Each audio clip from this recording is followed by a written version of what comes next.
Recording का message है और स्क्रीनशॉट।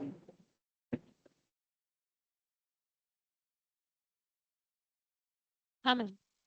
हाँ मैम।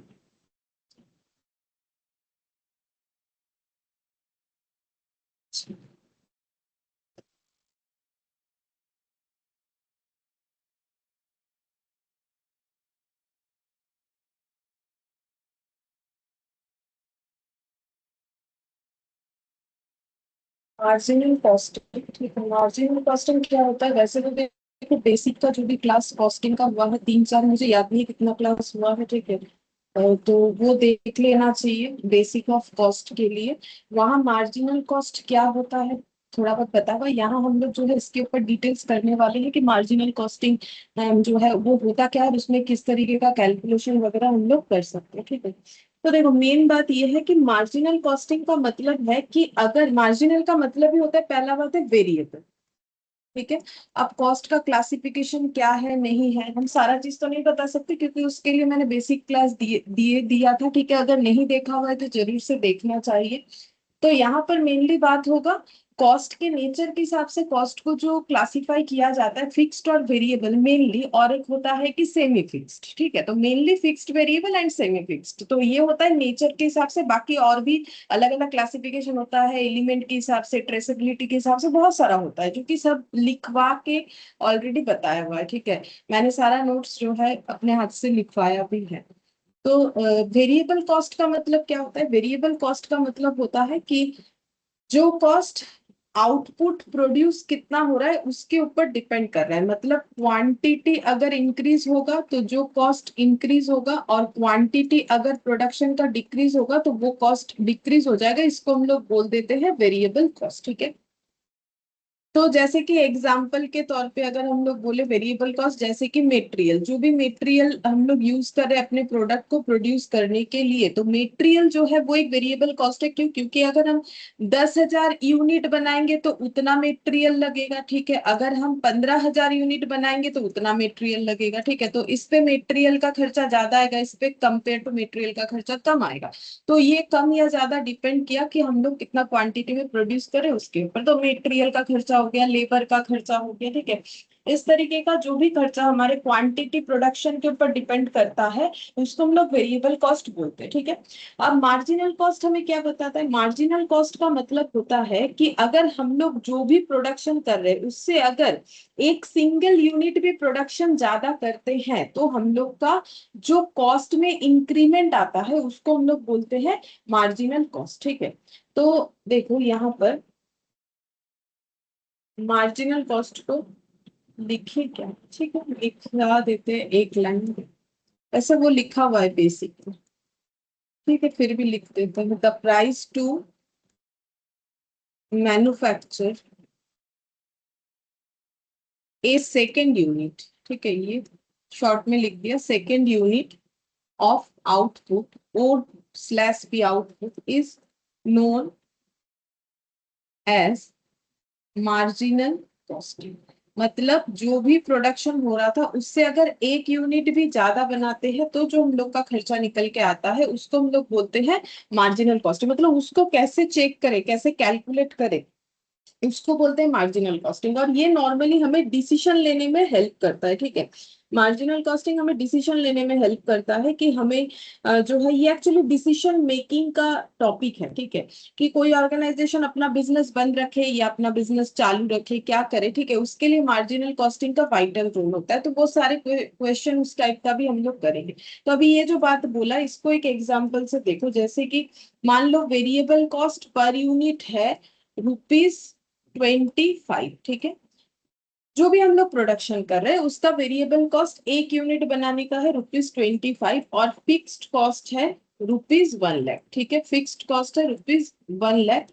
तो कॉस्ट ऑफ 10,000 यूनिट कितना हो जाएगा? 10,000 यूनिट बनाने का कॉस्ट कितना हो जाएगा? तो 10,000 यूनिट बनाने का कॉस्ट हो जाएगा, एक यूनिट बनाने का 25, मतलब वेरिएबल कॉस्ट का बात कर रहे हैं, इंटू 10,000। तो 10,000 यूनिट बनाने का कॉस्ट हो जाएगा ₹2,50,000। ये तो होगा ही होगा, ठीक है। और अब अगर मुझे टोटल कॉस्ट, ये मैंने क्या निकाला, वेरिएबल कॉस्ट, ठीक है, तो टोटल कॉस्ट कितना हो जाएगा, टोटल कॉस्ट हो जाएगा, टोटल कॉस्ट का मतलब वेरिएबल प्लस फिक्स्ड कॉस्ट, ठीक है, तो वेरिएबल कॉस्ट कितना निकल के आया, 2,50,000, और जो फिक्स्ड कॉस्ट है वो 1,00,000। अब ये फिक्स्ड कॉस्ट क्या होता है, फिक्स्ड कॉस्ट का मतलब होता है जो कॉस्ट प्रोडक्शन के क्वांटिटी के ऊपर डिपेंड नहीं करता है, लाइक रेंट, ठीक है, हम 0 प्रोडक्शन करें या 1,00,000 यूनिट प्रोडक्शन करें, मेरे जो फैक्ट्री का रेंट है वो उसके ऊपर डिपेंड करता नहीं है, रेंट जो है रेंट उतना ही रहेगा, चाहे कम प्रोडक्शन करो, ज्यादा करो या ना करो, क्या फर्क पड़ता है, रेंट जो रेंट पे दिया है वो तो अपना मंथली रेंट लेते रहेगा, तो ये होता है फिक्स्ड कॉस्ट, ठीक है। इसके अलावा मशीन का इंश्योरेंस, तो मशीन चलाओ या ना चलाओ, प्रोडक्शन करो या ना करो, ज्यादा करो कम करो, इंश्योरेंस जो है वही देना पड़ेगा।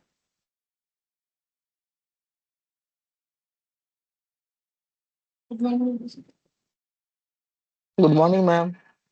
तो 3,50,000 देखो ये हम लोग का टोटल कॉस्ट हो गया, ठीक है। अब अगर कोई पूछे कि टोटल कॉस्ट ऑफ 10,001 यूनिट, क्योंकि देखो हम स्टार्टिंग से ही ये बोल रहे हैं कि एक भी यूनिट ज्यादा बनाने का खर्चा कितना होगा, ठीक है, तो 10,000 यूनिट बनाने का खर्चा अगर 3,50,000 है, तो 10,001 यूनिट बनाने का कितना खर्चा होगा, तो उसको हम लोग कैसे निकाल सकते हैं, तो टोटल कॉस्ट का मतलब वही हो जाएगा fixed cost plus variable cost, ठीक है। तो अब अगर हम लोग 10,001 यूनिट बना रहे हैं तो सबसे पहले वेरिएबल कॉस्ट कितना होगा, क्या बताना चाहोगे तुम लोग, वेरिएबल कॉस्ट कितना होगा।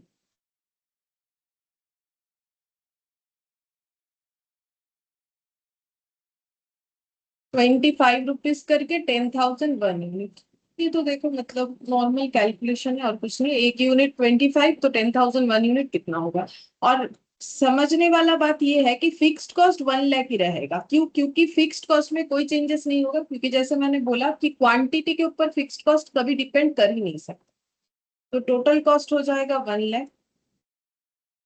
और ये हो जाएगा, ये कैलकुलेट करके देखते हैं कितना हो जाएगा, मतलब 2,50,000 प्लस एक 25 रुपीज और आ जाएगा, क्योंकि देखो 10,000 का तो 2,50,000 है, और एक एक्स्ट्रा यूनिट बनने का 25 रुपए और लगेगा, तो 2,50,000 25 मतलब 2,50,025, ठीक है, ये होगा, मतलब ये 025 लिखा है, एक्चुअली मैंने तुम लोग कैलकुलेट करके देख लो, 025 ही आ रहा है, 025, ठीक है। तो टोटल कॉस्ट हम लोग का कितना हो जाएगा, टोटल कॉस्ट हो जाएगा 3,50,025, ठीक है। तो जो एक्स्ट्रा कॉस्ट लगा एक यूनिट एक्स्ट्रा प्रोडक्शन करने में वो कितना है, तो एक्स्ट्रा जो कॉस्ट है, देखो पहले हो रहा था 3,50,000 और अभी हो रहा है 3,50,025 रुपीज, ठीक है। तो एक्स्ट्रा जो लगा वो है 25 रुपीज, तो ये एक्स्ट्रा कॉस्ट को ही हम लोग इसको ही बोलते हैं मार्जिनल कॉस्ट, ठीक है, मार्जिनल कॉस्ट। और ये नॉर्मल बात है, देखो ये वेरिएबल कॉस्ट ही एक्स्ट्रा लगेगा, फिक्स्ड कॉस्ट कभी एक्स्ट्रा नहीं लगेगा, क्योंकि फिक्स्ड कॉस्ट कभी भी क्वांटिटी ऑफ प्रोडक्शन के ऊपर डिपेंड करता ही नहीं, ठीक है। तो इसीलिए मार्जिनल कॉस्ट का ही दूसरा नाम वेरिएबल कॉस्ट या फिर कंट्रीब्यूशन कॉस्टिंग होता है, ठीक है, इसे कंट्रीब्यूशन भी बोलते हैं, और कंट्रीब्यूशन के बारे में तो अभी हम लोग पढ़ेंगे, क्योंकि कंट्रीब्यूशन इस चैप्टर में इंपॉर्टेंट जो है पार्ट है, उसके बिना मार्जिनल कॉस्टिंग अधूरा है, ठीक है।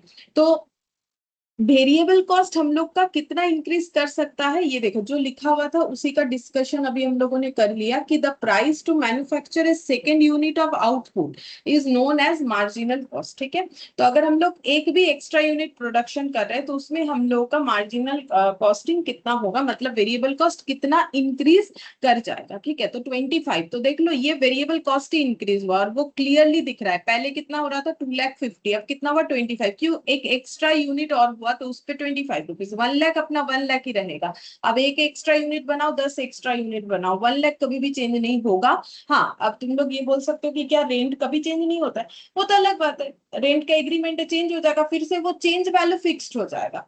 जैसे अभी मान लो किसी का रेंट 10,000 रुपए है, तो ये थोड़ी है कि पूरी जिंदगी 10,000 ही चलता है, नहीं, ठीक है। मान लो ये 3 साल का एग्रीमेंट है या जो भी है, 3 साल बाद मान लो वो हो जाएगा 10,500, तो 10,500 दिन फिक्स्ड मानेंगे, तो वो तो अलग चीज होता है, वो उसका मतलब ये नहीं है, लेकिन रेंट फिक्स्ड कॉस्ट है वो फिक्स्ड ही रहेगा। लेकिन रेंट का जो खर्चा, मतलब अब खर्चा तो देखो चेंज हो ही सकता है, वो बात अलग है कि पहले 10,000 रेंट भरते थे अब 12,000 भरते हैं, फिर कभी 14,000 भरेंगे, वो तो अलग बात है। तो फिक्स्ड कॉस्ट का मतलब जो हम लोग का यहाँ पर एक्चुअली फिक्स्ड कॉस्ट को हम लोग बोलते हैं पीरियड कॉस्ट, ठीक है, पीरियड कॉस्ट। और वेरिएबल कॉस्ट को बोला जाता है प्रोडक्ट कॉस्ट। ये सब बेसिक में बोला हुआ है, फिर भी हम एक बार बोलते बोलते बोल ही दे रहे हैं। पीरियड कॉस्ट जो है, पीरियड कॉस्ट का मतलब है कि इसको हम लोग ईयरली, जैसे पूरे एक साल का या फिर हम लोग किसी भी टाइम पीरियड के लिए अगर किसी प्रोडक्ट का प्रॉफिट निकालना चाह रहे हैं तो उस टाइम पीरियड का जितना फिक्स्ड कॉस्ट है उतना चार्ज कर देते हैं प्रॉफिट निकालने के लिए, ठीक है। और वेरिएबल कॉस्ट हमेशा प्रोडक्ट के कॉस्ट में एड ऑन कर देते हैं। ये मार्जिनल कॉस्टिंग सिस्टम होता है। मतलब मार्जिनल कॉस्टिंग मेथड में अगर हम लोगों को निकालना है अपना इनकम स्टेटमेंट तो वो इस तरीके से होता है। वो हो जाता है हम लोग का, पहले सारा वेरिएबल कॉस्ट को ले लिया जाता है। मतलब इसका पैटर्न कुछ इस तरीके से होता है। सेल्स प्रॉफिट निकाल रहे हैं, मार्जिनल कॉस्टिंग मेथड से प्रॉफिट निकाल रहे हैं, तो वो कैसे होगा? सेल्स से पहले लेस कर देंगे वेरिएबल कॉस्ट, सारा variable cost item, like variable cost में जैसे मटेरियल आ गया, लेबर आ गया, ठीक है। अब ऐसा कोई खर्चा जो कुछ फिक्स्ड है कुछ वेरिएबल है, ठीक है, उसका वेरिएबल पोर्शन तो अदर वेरिएबल बोल के लिख देते हैं, ठीक है। जितना भी वेरिएबल पोर्शन है पहले वो सारे वेरिएबल पोर्शन के खर्चे दिखाने होते हैं, ठीक है।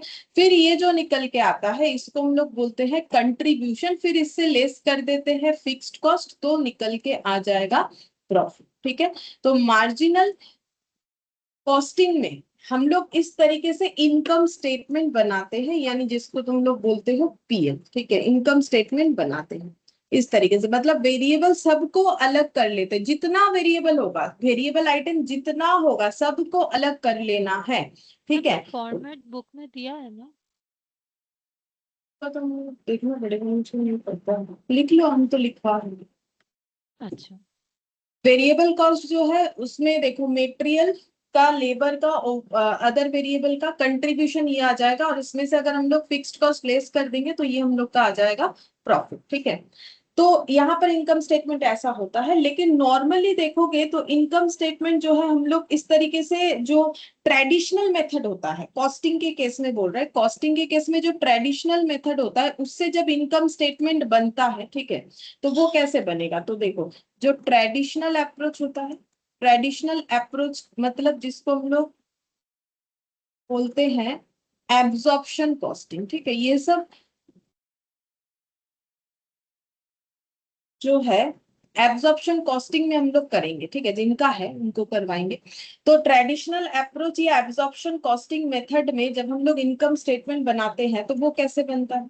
सेल्स, ठीक है, फिर उससे हम लोग लेस कर देते हैं like direct material, direct labour, direct expense, ठीक है, फिर फिक्स्ड ओवरहेड, फिर माइनस कर देते हैं ऑफिस एंड एडमिनिस्ट्रेशन ओवरहेड, फिर माइनस कर देते हैं सेलिंग एंड डिस्ट्रीब्यूशन ओवरहेड, ठीक है, फिर निकालते हैं प्रॉफिट। तो तुम लोग ऐसा सोच सकते हो शायद कि एक ही तो बात है, ये वेरिएबल लिख दिया फिर इसके बाद फिक्स लिखा तो आंसर तो सेम ही आएगा, क्योंकि ओवरऑल डेटा तो हम लोग सेम ही माइनस कर रहे हैं, ऐसा तुम लोग को लग सकता है।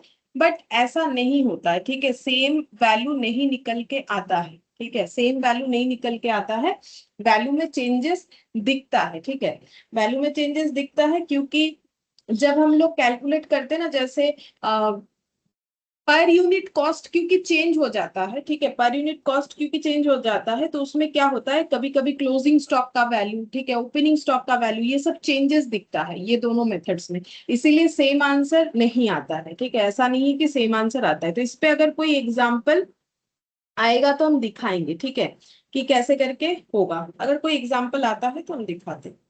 अच्छा, अब देखो इसके बाद मेन तुम लोग को अभी तो ये याद रखना है, ठीक है, इसको छोड़ो, इससे कोई फर्क नहीं पड़ेगा अभी के लिए एटलीस्ट, तो ये हम लोग को फॉलो करना पड़ता है मार्जिनल कॉस्टिंग के इनकम स्टेटमेंट। अब हम लोग जो पढ़ेंगे मेन है marginal costing equation, marginal costing equation. Marginal costing equation जो है वो क्या है, सेल से अगर हम लोग टोटल कॉस्ट लेस कर देंगे तो हम लोग को क्या मिलेगा? प्रॉफिट। ये नॉर्मल बात है, ये सभी को पता है कि सेल से टोटल कॉस्ट लेस करेंगे तो प्रॉफिट मिलेगा। अब यहाँ पर टोटल कॉस्ट का मतलब क्या, तो मैंने देखो स्टार्टिंग में ही बोला है, मार्जिनल कॉस्टिंग पढ़ना है तो फिक्स्ड और वेरिएबल कॉस्ट को ही देखना है, बाकी किसी तरीके के से कॉस्ट का क्लासिफिकेशन हमारे लिए इंपॉर्टेंट नहीं होता है। ठीक है, तो fixed cost plus variable cost equal हो गया प्रॉफिट। ठीक है, अब अगर हम लोग सेल्स माइनस फिक्स्ड कॉस्ट कर देते हैं माइनस वेरिएबल कॉस्ट कर देते हैं, तो यहाँ पर कितना आ जाएगा प्रॉफिट। मतलब ये नॉर्मल हम एक इक्वेशन को समझा रहे हैं कैसे करके होगा। अब सेल्स माइनस अगर वेरिएबल कॉस्ट इधर रखते हैं और इधर अगर हम लोग लिख देते हैं प्रॉफिट प्लस फिक्स्ड कॉस्ट। ठीक है, मतलब ये इधर आ जाएगा तो प्लस हो जाएगा, ये इधर जाएगा, ये इधर है तो माइनस है, मतलब सेल्स और ये minus variable cost, fixed cost इधर ट्रांसफर करेंगे। अब ये कंट्रीब्यूशन क्या होता है, जब हम लोग सेल्स वैल्यू से सिर्फ वेरिएबल कॉस्ट को माइनस करते हैं तो जो अमाउंट हमें मिलता है उसको हम लोग बोलते हैं कंट्रीब्यूशन। ठीक है, मतलब नॉर्मली सेल से टोटल कॉस्ट लेस करने पे यानी फिक्स्ड और वेरिएबल कॉस्ट लेस करने से हम लोग को प्रॉफिट मिलता है, लेकिन अगर हम लोग एक कॉस्ट एलिमिनेट कर रहे हैं, नहीं माइनस कर रहे फिलहाल फिक्स्ड कॉस्ट, सिर्फ वेरिएबल कॉस्ट माइनस करे, तब उसको प्रॉफिट नहीं बोल के उसको बोला जाता है कि कंट्रीब्यूशन, मतलब बिजनेस करके मुझे क्या कंट्रीब्यूशन मिला।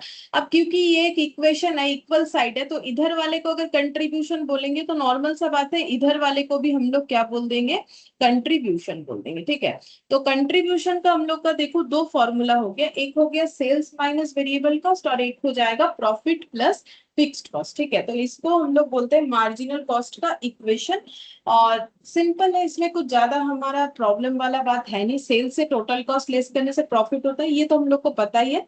अब यहाँ से अगर हम लोग कंट्रीब्यूशन तक पहुंचना चाहते हैं तो ये होता है, कंट्रीब्यूशन का मतलब ही हो गया कि अगर हम लोग सेल से वेरिएबल कॉस्ट को लेस कर देंगे तो जो बचा हुआ रहेगा उसको हम लोग बोल देते हैं कंट्रीब्यूशन। ठीक है, अच्छा अब हम लोग को एक एक करके कुछ फॉर्मूला पढ़ना होता है। ठीक है, जैसे कि पहला हमें समझना पड़ेगा कि प्रॉफिट वॉल्यूम रेशियो, ये क्या,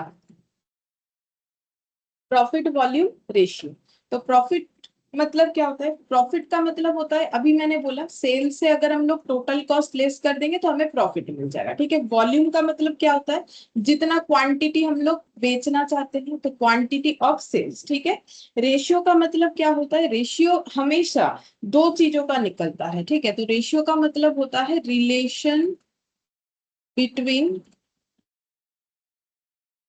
एन रिलेशन बिटवीन सेम, लिखो सेम टू फैक्टर्स।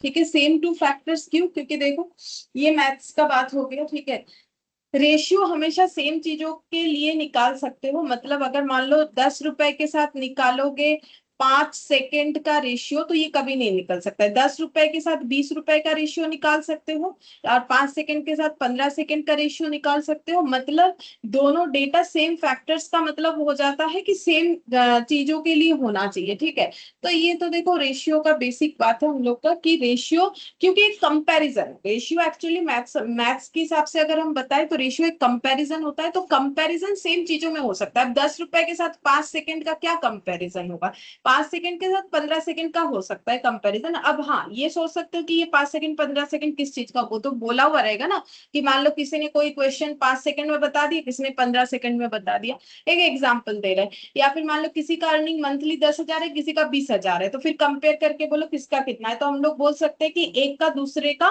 2 गुना है या फिर एक का दूसरे का आधा है, जैसे भी बोलो। तो रेशियो हम लोग निकाल सकते 20,000/10,000 या 10,000/20,000। तो बात इतना है कि रेशियो हमेशा सेम तरीके के सेम काइंड ऑफ चीजों पे निकलता है। ठीक है, दो अलग अलग चीजों पे कभी भी रेशियो नहीं निकल सकता है। अच्छा, अब हम लोग जब प्रॉफिट वॉल्यूम रेशियो कैलकुलेट करेंगे तो उसका फॉर्मूला क्या होता है, देखो फॉर्मूला होता है, ऐसे लिखते हैं इसको शॉर्ट में, पीवी रेशियो। ठीक है, तो पीवी रेशियो का मतलब होता है contribution divided by sales into 100। ठीक है, तो ये क्यों होता है contribution divided by sales into 100, क्योंकि देखो हम लोग यहाँ पर क्या निकालना चाह रहे हैं कि कितना क्वांटिटी सेल करके कितना प्रॉफिट होता है, कितना क्वांटिटी सेल करके कितना प्रॉफिट होता है। अब ये 100 हट जाएगा तो इस चीज को हम लोग रेशियो बोल सकते हैं। ठीक है, और जब 100 लग जाता है तो फिर इसको हम लोग परसेंटेज में आंसर आ रहा है ये बताते हैं। तब ये रेशियो लिखा है, बट इसको परसेंटेज में किया, तो देखो ये रेशियो में भी आंसर आ सकता है, परसेंटेज में भी आंसर आ सकता है।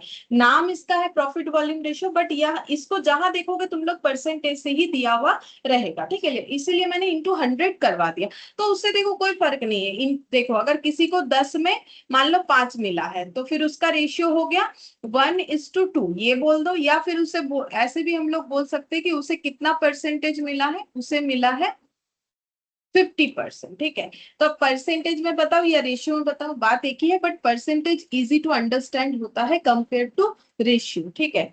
तो इसीलिए परसेंटेज का यूज ज्यादा होता है। तो पीवी रेशियो हो गया कंट्रीब्यूशन बाय सेल्स इनटू 100। तो इसका मतलब यहाँ पर हम लोग भले ही नाम प्रॉफिट दिया है, भले ही नाम प्रॉफिट दिया है, अब देखो नाम जो दिया है हमको वही पढ़ाना पड़ेगा, प्रॉफिट बोला हुआ है, बट इसमें हम लोग नॉर्मली क्या निकालेंगे, कंट्रीब्यूशन का परसेंटेज। जैसे प्रॉफिट का परसेंटेज तुम लोग अकाउंट्स में जब करते हो, जैसे जीपी का परसेंटेज निकालना होता है, तो जीपी बाय सेल्स इनटू 100 करते हो, ठीक है। तो ये क्या है, प्रॉफिट है, ठीक है। कौन सा प्रॉफिट, ग्रॉस प्रॉफिट। अब ग्रॉस प्रॉफिट का मतलब क्या होता है कि जो प्रोडक्ट बेच के जो प्रॉफिट अर्न हुआ उसको हम लोग ग्रॉस प्रॉफिट बोलते हैं, ठीक है। नेट प्रॉफिट का मतलब अलग होता है कि ग्रॉस प्रॉफिट से बिजनेस के सारे खर्चे पे करने के बाद जो प्रोप्राइटर अपने साथ अपने कैपिटल में एड ऑन कर सकता है, यानी कैपिटल को बढ़ा सकता है जिस प्रॉफिट से, जो वो मतलब अपने पास रख सकता है जो प्रॉफिट का अमाउंट, वो नेट प्रॉफिट होता है।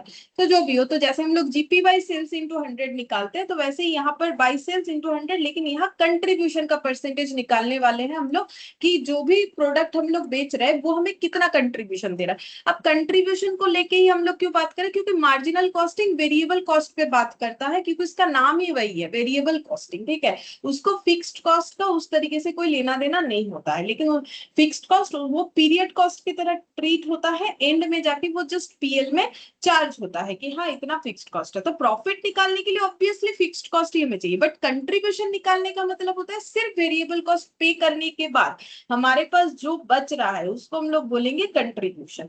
और जब उसमें से फिक्स्ड कॉस्ट भी हट जाएगा तो प्रॉफिट निकल के आएगा। तो कंट्रीब्यूशन का मतलब लेकिन एग्जैक्टली प्रॉफिट तो नहीं होता है, ठीक है। कंट्रीब्यूशन का मतलब कि बिजनेस करके कितना वेरिएबल कॉस्ट पे कर पा रहे, क्योंकि बिजनेस जब स्टार्ट होता है, मतलब बिजनेस जब स्टार्ट होने के बाद कंटिन्यू होने लगता है, तो पहले वेरिएबल कॉस्ट ही हम लोग पे करने का सोचते हैं। देखो बिजनेस स्टार्ट किया तो ऐसा तो नहीं सोच सकते ना आज ही से रेंट जो है बिजनेस से निकलना स्टार्ट हो जाएगा, ये कोई सोच नहीं सकता है, ठीक है, ये नहीं होगा। अब जो जितना जल्दी अपना फिक्स्ड खर्चा भी बिजनेस से निकालना स्टार्ट करेगा उसको उतना जल्दी प्रॉफिट दिखेगा, ठीक है।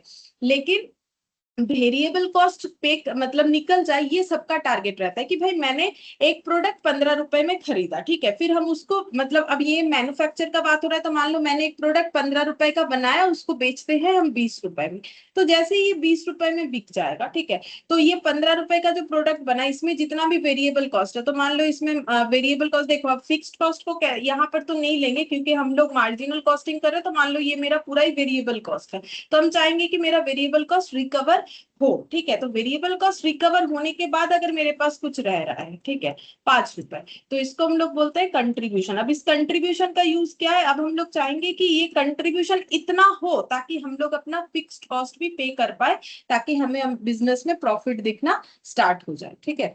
तो ये कंट्रीब्यूशन का मतलब होता है। तो प्रॉफिट वॉल्यूम रेशियो नाम जरूर है, बट इसमें फॉर्मूला क्या अप्लाई करना है, contribution divided by sales into 100। अब कंट्रीब्यूशन कैसे पता चलेगा, तो देखो मैंने एक फॉर्मूला बोल ही रखा है, कंट्रीब्यूशन का मतलब sales minus variable cost, contribution का मतलब प्रॉफिट प्लस फिक्स्ड कॉस्ट, ठीक है। तो देखो यहाँ पर हम लिख देते हैं कंट्रीब्यूशन का मतलब sales minus variable cost, contribution का मतलब प्रॉफिट प्लस फिक्स्ड कॉस्ट। और एक तरीके से कहीं पर भी अप्लाई करना पड़ा तो ये जस्ट क्रॉस मल्टीप्लीकेशन कर लो, तो कंट्रीब्यूशन का मतलब पीवी रेशियो इनटू सेल्स। तो ये कोई नया चीज नहीं है, ये जो ऊपर लिखा हुआ है, ये जो दिख रहा है ऊपर लिखा हुआ है, ठीक है, इसको क्रॉस मल्टीप्लीकेशन कर लो, तो ये sales into PV ratio contribution. तो कभी कभी ये भी हो सकता है कि हमारे पास क्वेश्चन में ऐसा डेटा गिवन है जिससे कंट्रीब्यूशन निकालने के लिए मान लो पीवी रेशियो भी गिवन है, तो फिर निकालने क्या देगा वो तो देखो ना, क्वेश्चन आएगा तो समझ जाओगे। मान लो मैं कंट्रीब्यूशन निकालना है, क्वेश्चन में सेल्स और पीवी रेशियो अवेलेबल है, तो हम लोग इस तरीके से निकाल सकते हैं, ठीक है। तो ये फॉर्मूला याद रखना है हम लोग को, ठीक है, यहाँ पर ये चीज याद रखना है, ये सारी चीज हमें याद रखना है। अच्छा, पीवी रेशियो का एक और फॉर्मूला होता है, इसके अलावा भी पीवी रेशियो का एक और फॉर्मूला होता है। वो क्या होता है, पीवी रेशियो का एक और फॉर्मूला होता है change in profit divided by change in sale into 1, ठीक है। ये हम लोग कब अप्लाई करेंगे, मतलब कब ये वाला अप्लाई करें कंट्रीब्यूशन बाय सेल्स, कब ये वाला अप्लाई करें, अगर हम लोग को जो डेटा गिवन है, if data for more than 1 year is given. तो देखो हम लोग बोल रहे चेंज इन प्रॉफिट निकालेंगे, प्रॉफिट का चेंज, तो चेंज निकालने का मतलब क्या हो गया कि पिछले साल कितना था, इस साल कितना है, पिछले साल सेल कितना था, इस साल सेल कितना है, तो फिर मुझे 2 साल का डेटा चाहिए, ठीक है। इसीलिए मैंने लिखा है कि अगर मोर देन 1 year का डेटा हमें गिवन होगा तो हम लोग change in profit divided by change in sales करके निकालेंगे, तब हमें प्रॉफिट के बेसिस पे ही निकालना होगा, ठीक है। तब हम लोग जो है कंट्रीब्यूशन के बेसिस पे नहीं निकालेंगे, तब हम लोग प्रॉफिट के बेसिस पे निकालेंगे। इसीलिए मैंने फॉर्मूला में लिखा है change in profit divided by change in sales into 100, ठीक है।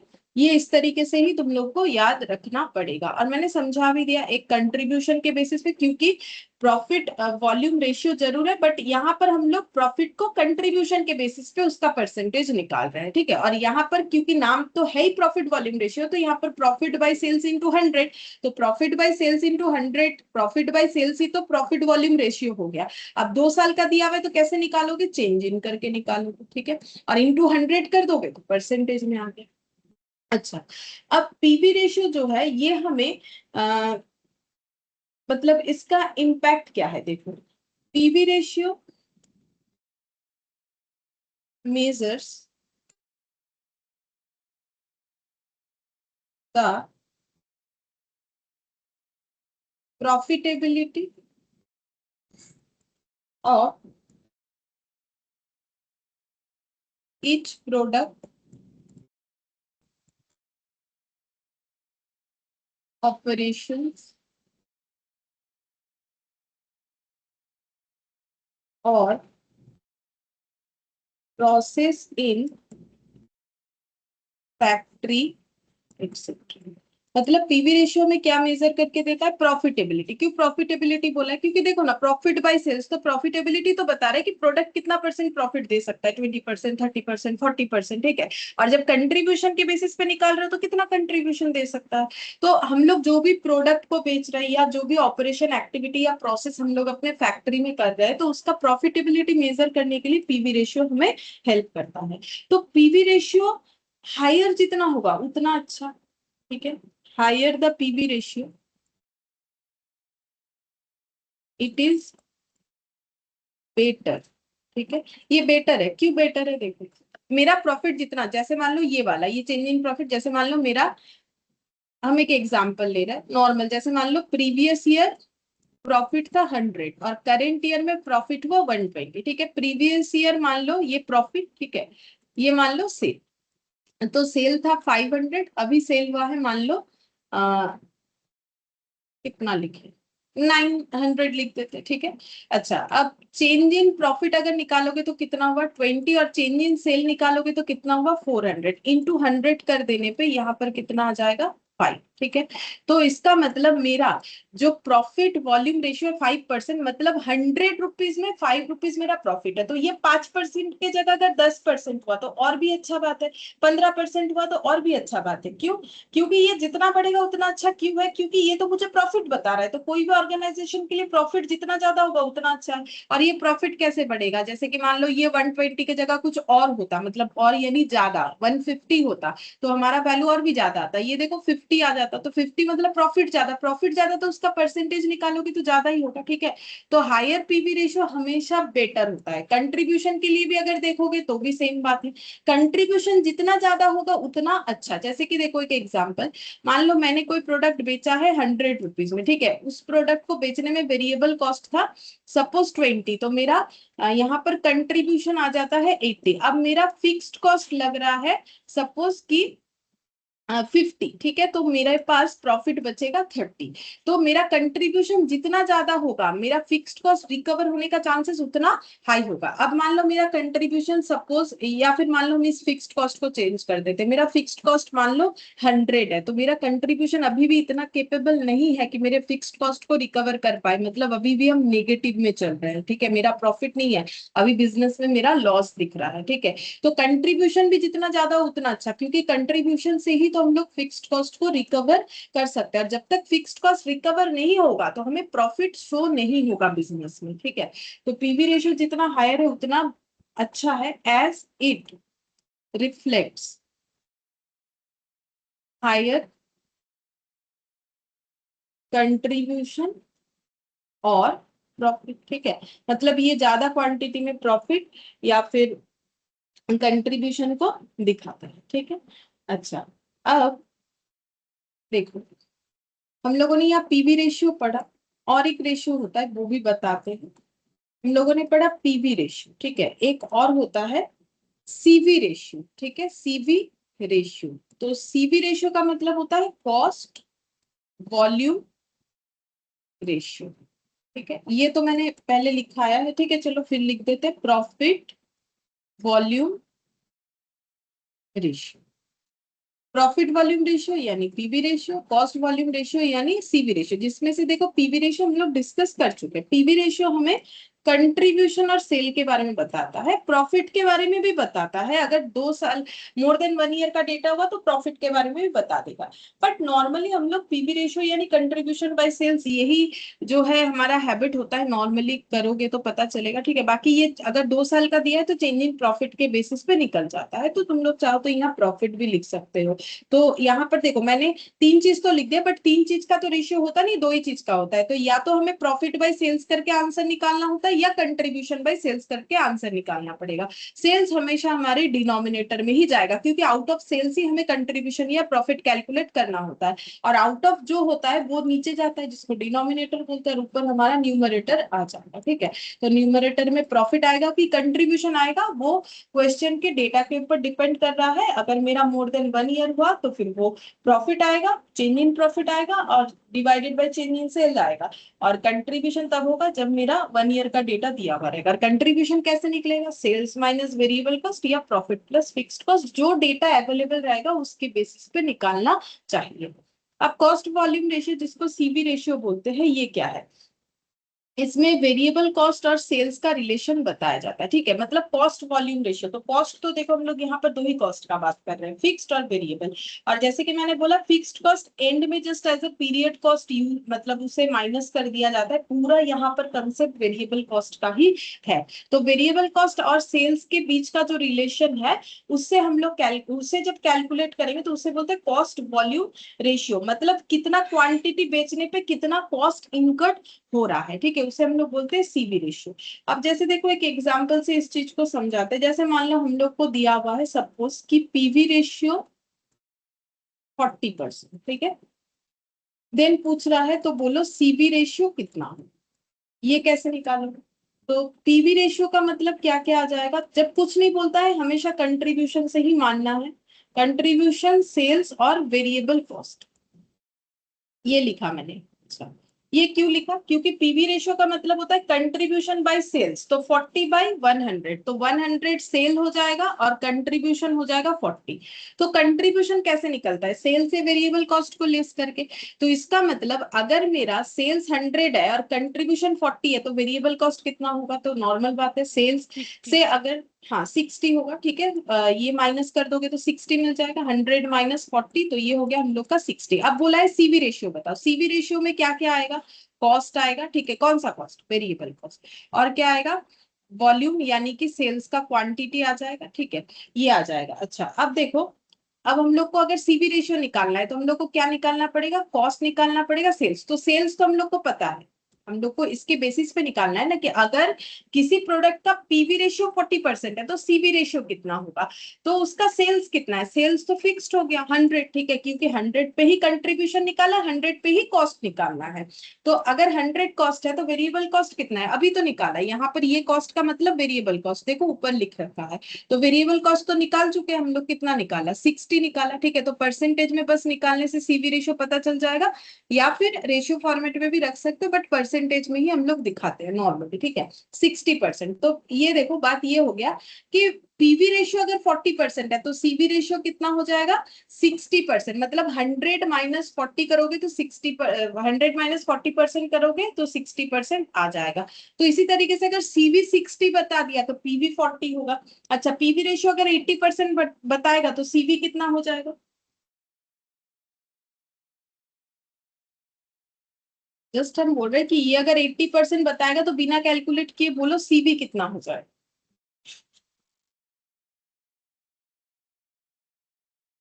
20%।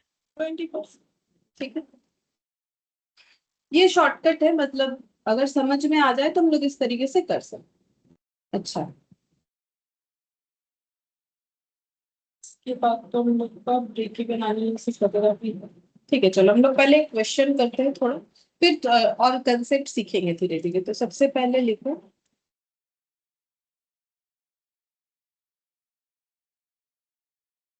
कैलकुलेट, दो चीज कैलकुलेट करना है, पीवी रेशियो और fixed cost.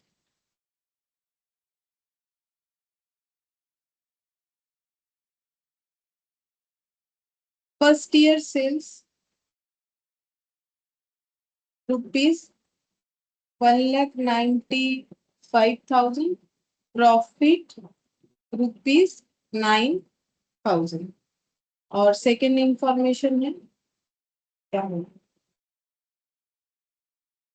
Second year sales rupees 2,25,000, profit 15,000। ये दे दिया है और हम लोग को बोला है पीवी रेशियो निकालो और फिक्स्ड कॉस्ट निकालो। तो देखो ज्यादा कुछ तो हम लोगों ने बोला ही नहीं है, उसी चीज को मैंने कितना बार बोला। तो सबसे पहले कौन सा फॉर्मूला लगेगा, लगाओ और कैलकुलेट करके बताओ कितना होगा।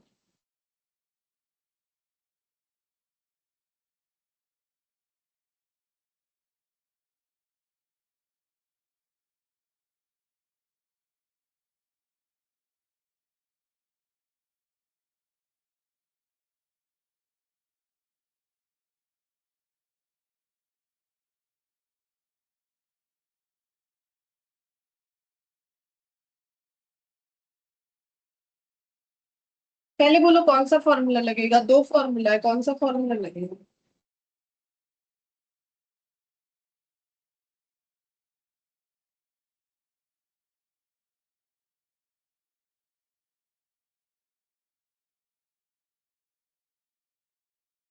अरे इतना बार बोला कुछ तो बोलो।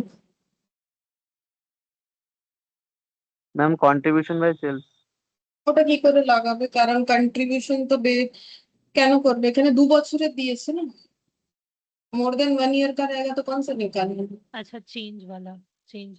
इतना बार बोला मैंने, फिर भी तुम लोग गलत करते रहो क्यों, इतना बार बोला। 2 साल का रहेगा तो चीनी प्रॉफिट निकालना है। 6,000।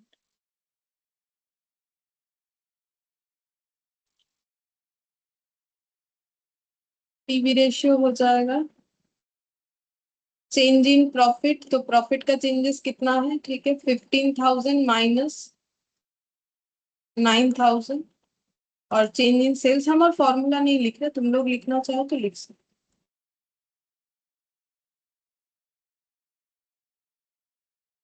क्योंकि हम लोग को ऐसे नहीं बोला कि ईयर 1 का पीवी रेशियो निकालो, ईयर 2 का, सिर्फ पीवी रेशियो बोला। अगर इंडिविजुअली निकालने बोलता तो तुम लोग कर सकते हो कंट्रीब्यूशन बाय सेल्स इंटू 100, तो फिर ये दोनों का डिफरेंस निकालोगे डिवाइडेड बाय 1,95,000 इंटू 100। बट हम लोग को ये नहीं बोला ईयर 1 का ईयर 2 का निकालो, हम लोग का बोला है कि ये जो दो डेटा है इसके बेसिस पे पीवी रेशियो निकालो। तो change in profit divided by change in sales into 100, अब कितना आएगा, 20%। तो ये वैल्यू 6,000 by 30,000. इंटू 20%, ठीक है, होगी। अच्छा, अब हम लोग को बोला है फिक्स्ड कॉस्ट निकालने के लिए, ठीक है। तो देखो, कोई रूल्स नहीं है, ठीक है, जो रूल्स है वो हम लिख पा रहे हैं, बाकी अपना दिमाग लगा के निकालना पड़ेगा, ये चैप्टर ऐसा है। तो फिक्स्ड कॉस्ट कैसे निकालोगे, तो फिक्स्ड कॉस्ट कहाँ पर इंक्लूडेड होगा, सेल्स माइनस टोटल कॉस्ट करने से प्रॉफिट आता है, उस टोटल कॉस्ट में फिक्स्ड कॉस्ट इंक्लूडेड होता है, ठीक है। अब तुम लोग सोच रहे होगे कि फिर हम लोग कौन सा सेल्स ले, देखो कोई भी सेल्स ले लो, तुम लोग का फिक्स्ड कॉस्ट तो सेम ही आने वाला है, ईयर 1 या ईयर 2 ले लो, फिक्स्ड कॉस्ट थोड़ी ना चेंज होने वाला है, चाहे इतना बेचो चाहे इतना बेचो। तो अगर इस डेटा को यूज करके फिक्स्ड कॉस्ट निकालोगे, जो आंसर आएगा इस डेटा को यूज करके फिक्स्ड कॉस्ट निकालने से भी सेम आंसर आने वाला है, ठीक है। तो हम दोनों से ही दिखा देते हैं एक बार कि दोनों से सेम आंसर आता है, लेकिन एग्जाम में तो एक ही करके आना है ना, दो दो थोड़ी ना करके आना है, तो किसी भी डेटा को लेके कर सकते हो। तो हम पहले वन वाला ही दिखाते हैं, क्योंकि जब दोनों ही दिखाएंगे तो पहले वन वाला दिखा देते हैं। तो देखो, अलग अलग तरीके से किया जा सकता है, कहीं भी किसी भी फॉर्मूले को यूज करके, जो यूज कर सकते हैं उसको यूज करके किया जा सकता है। तो मुझे जो अभी दिमाग में आ रहा है वही वाला बता रहे हैं तुम लोग को, ठीक है। जैसे कि देखो, सेल्स माइनस टोटल कॉस्ट करने से क्या आ जाता है, प्रॉफिट। ये मुझे सबसे आसान लगता है, जो कि मार्जिनल कॉस्ट इक्वेशन है, ठीक है।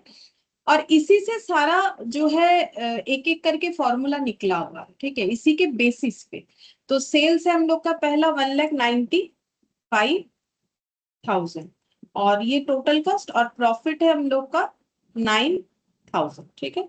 तो टोटल कॉस्ट कितना हो जाएगा,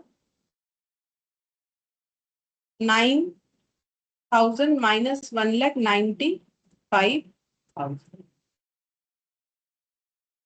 माइनस करने से देखते हैं क्या है। 1,86,000। 1,86,000, 1,86,000 टोटल कॉस्ट।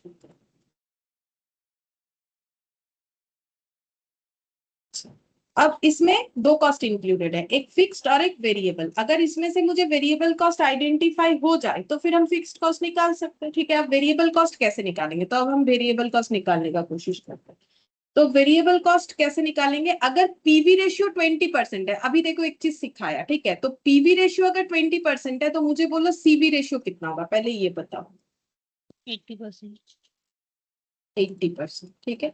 अब सीवी रेशियो का मतलब क्या होता है, सीवी रेशियो का मतलब होता है कॉस्ट बाय, क्या होता है, Sales. कॉस्ट बाय सेल्स, ठीक है, कॉस्ट बाय सेल्स।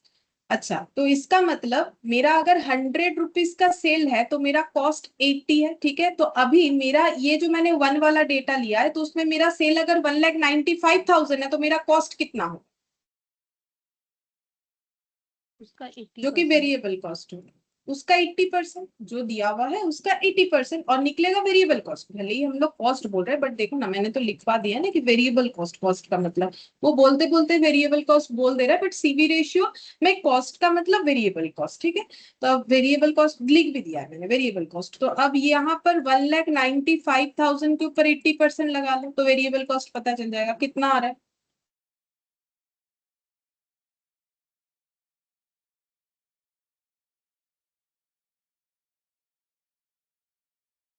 156. 1,56,000। तो अगर 1,56,000 आ रहा है, तो अब ये टोटल कॉस्ट में से माइनस कर दो, टोटल कॉस्ट में से 1,86,000 मेरा टोटल कॉस्ट है, इसमें से माइनस कर दो वेरिएबल कॉस्ट, तो मेरा क्या आ जाएगा, फिक्स्ड कॉस्ट। मतलब हम, मुझे यहाँ ऐसा लिखना चाहिए, fixed cost equal to total cost minus variable cost. तो टोटल कॉस्ट 186 और वेरिएबल कॉस्ट 1,56,000, तो कितना आएगा माइनस करने से, उतना ही हो जाएगा, 30 आ रहा है, 30,000। अब सेम तरीके से हम लोग ये जो है टू वाले पॉइंट से भी कर सकते हैं, ठीक है। तो टू वाले पॉइंट में भी क्या करोगे, सबसे पहले सीबी रेशियो निकाल लो इसका भी। तो सीबी रेशियो इसका कितना होगा, इसका भी तो वही 80% ही होगा, क्योंकि पीवी रेशियो तो हम लोग का 20% है। तो फिर वेरिएबल कॉस्ट कितना होगा, 2,25,000 पे वेरिएबल कॉस्ट हो जाएगा 2,25,000 पे 80%, कितना आ जाएगा,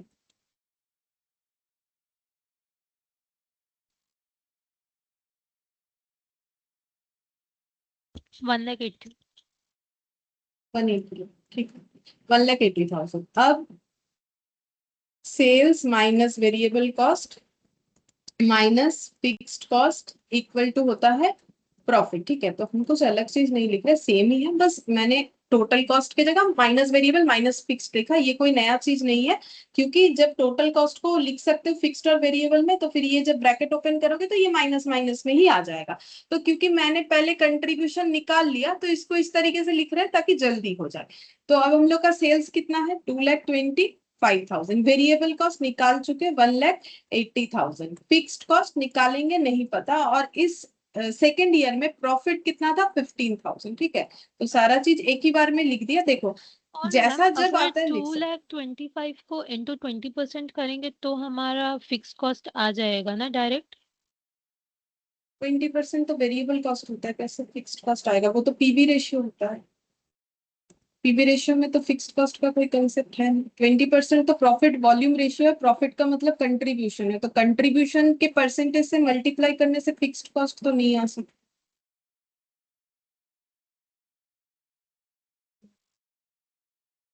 पहला बात है, फिक्स्ड कॉस्ट का भी परसेंटेज उस तरीके से लगा के आ ही नहीं सकता है। ये 20% प्रॉफिट वॉल्यूम रेशियो है, ये प्रॉफिट का मतलब यहाँ चेंज इन प्रॉफिट है, हो सकता है, बट प्रॉफिट परसेंटेज लगा के कभी थोड़ी फिक्स्ड कॉस्ट आ सकता है।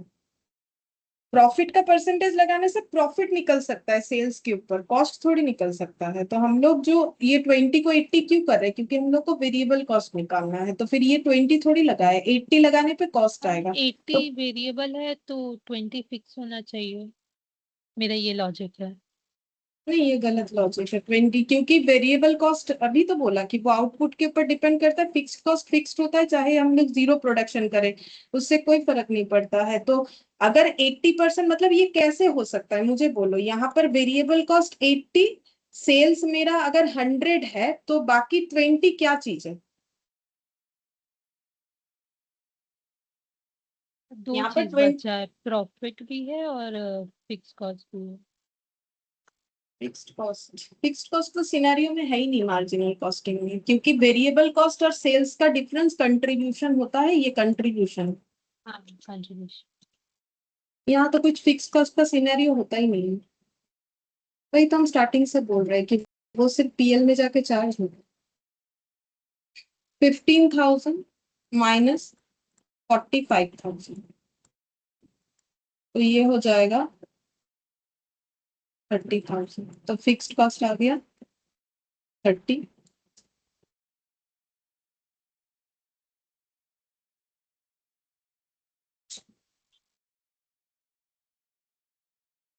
एग्जाम में एक ही करके आना है, दोनों से ही 30,000 आ सकता। एक cost sheet shows the following data in S Limited, which is facing depression.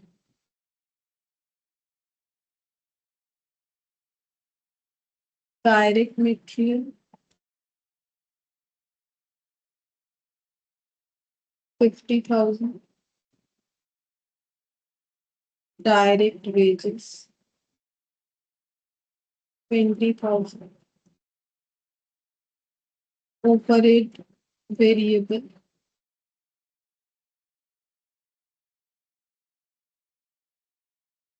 10,000, overhead का वेरिएबल 10,000 और फिक्स्ड 20,000, टोटल 30,000 ओवरहेड का। Total cost 1 lakh, sales 4,000 unit at the rate of 23 per unit, rupees 92,000,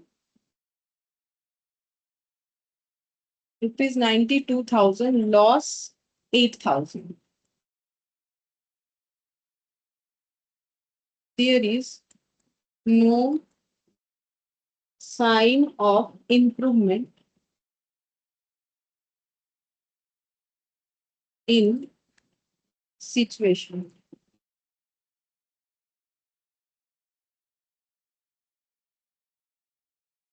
Therefore, management wants to know whether it is desirable to stop the production. What should be the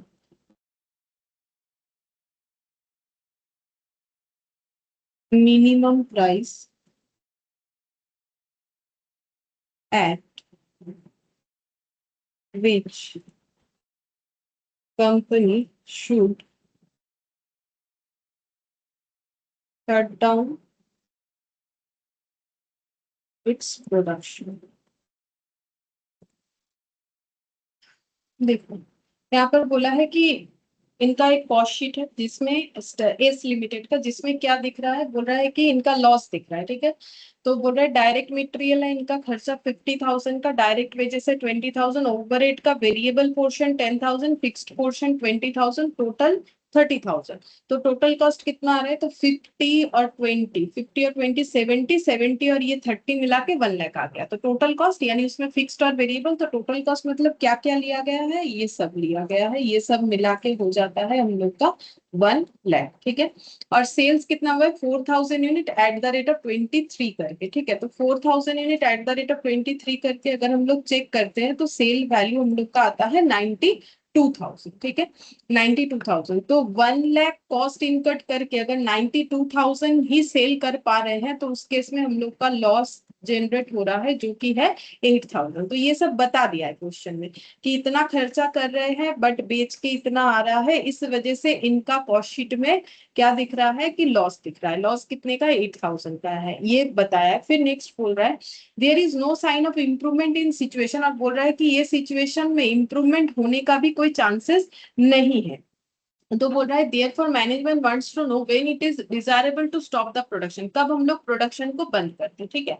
उसके बाद वाला question बाद में देखते हैं। तो कब हम लोग प्रोडक्शन को बंद कर दे ये पूछा जा रहा है, मतलब बोल सकते हो कि आंसर कुछ इस तरीके से भी बोल रहा है कि हम लोग प्रोडक्शन को बंद करें या ना करें, ठीक है, ये पूछ रहा है। तो प्रोडक्शन को बंद करें या ना करें वो हमें बताना है। तो देखो हम लोग का 92,000 बेच के लॉस आ रहा है 8,000, मतलब हम इसको ऐसे करके बताते हैं। देखो सेल्स है हम लोग का 92,000 का, ठीक है।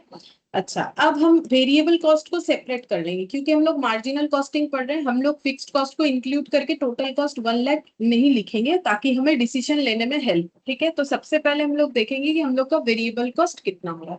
तो वेरिएबल कॉस्ट कितना होगा, ये फिक्स्ड कॉस्ट एक ही है 20,000, तो 1 लाख में से 20,000 हटा देने से आता है 80,000, ठीक है। 80,000 आ गया।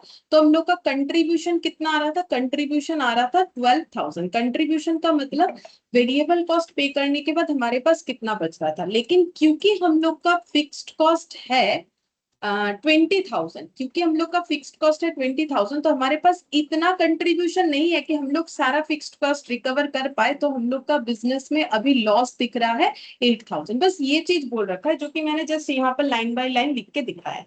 अब अगर हम लोग बिजनेस बंद कर देते हैं तो देखो ना तो मेरा सेल होगा ना तो मेरा वेरिएबल कॉस्ट इनकर्ड होगा, लेकिन फिक्स्ड कॉस्ट तो मेरा इनकर्ड होगा।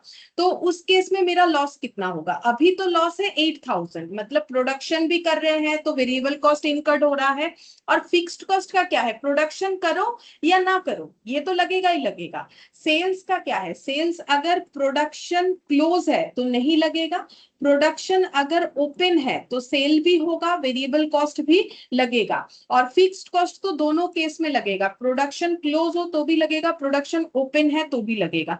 तो मेरा ये क्वेश्चन है कि अगर हम लोग सेल्स चालू रखते हैं तो हम लोग का लॉस 8,000 है, अगर हम लोग सेल बंद कर देते हैं तो हम लोग का लॉस कितना होगा, 20,000। 20,000। तो फिर क्या हम लोग को बंद कर देना चाहिए प्रोडक्शन? नहीं, नहीं, क्योंकि हम लोग का, अगर हम लोग प्रोडक्शन बंद करेंगे तो हमारा लॉस क्या हो जाएगा, ज्यादा हो जा रहा है और बहुत ज्यादा हो बढ़ रहा है। जाएगा। तो फिर 20,000 जब मुझे देते ही रहना है तो क्यों ना हम अपने लॉस को कम से कम तो कर ले। ठीक है, मेरा 20,000 का लॉस मेंटेन करने से अच्छा है 8,000 का लॉस, अगर ठीक है सिचुएशन चेंज नहीं होगा, नहीं होगा, फिर भी मेरा लॉस तो कम होगा। ठीक है, तो इसका आंसर लिख के बताना होता है। ठीक है, कि अगर हम लोग प्रोडक्शन बंद कर देंगे तो फिक्स्ड कॉस्ट तो चलता रहेगा, वो कौन सा बंद होने वाला है। तो फिर हम लोग अगर फिक्स्ड कॉस्ट बंद नहीं कर सकते हैं, जो कि कभी नहीं होगा, तो फिर हमें प्रोडक्शन करते रहना चाहिए, प्रोडक्शन बंद नहीं करना चाहिए। तो इसको हम अपने हिसाब से थोड़ा लिखते हैं। देखो, इवन इफ देयर इज, मतलब इसमें लिखना ही है, कुछ कैलकुलेशन करके दिखाना नहीं।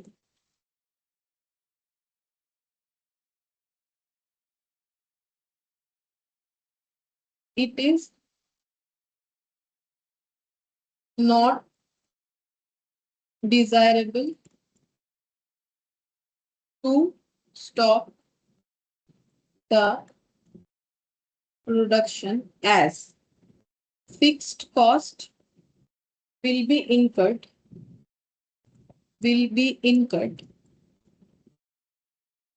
even if production is stopped। Production बंद भी हो जाए तो फिक्स्ड कॉस्ट तो चलेगा, ये तो बंद होने वाला नहीं है। And loss would be equal to fixed cost that is 20,000।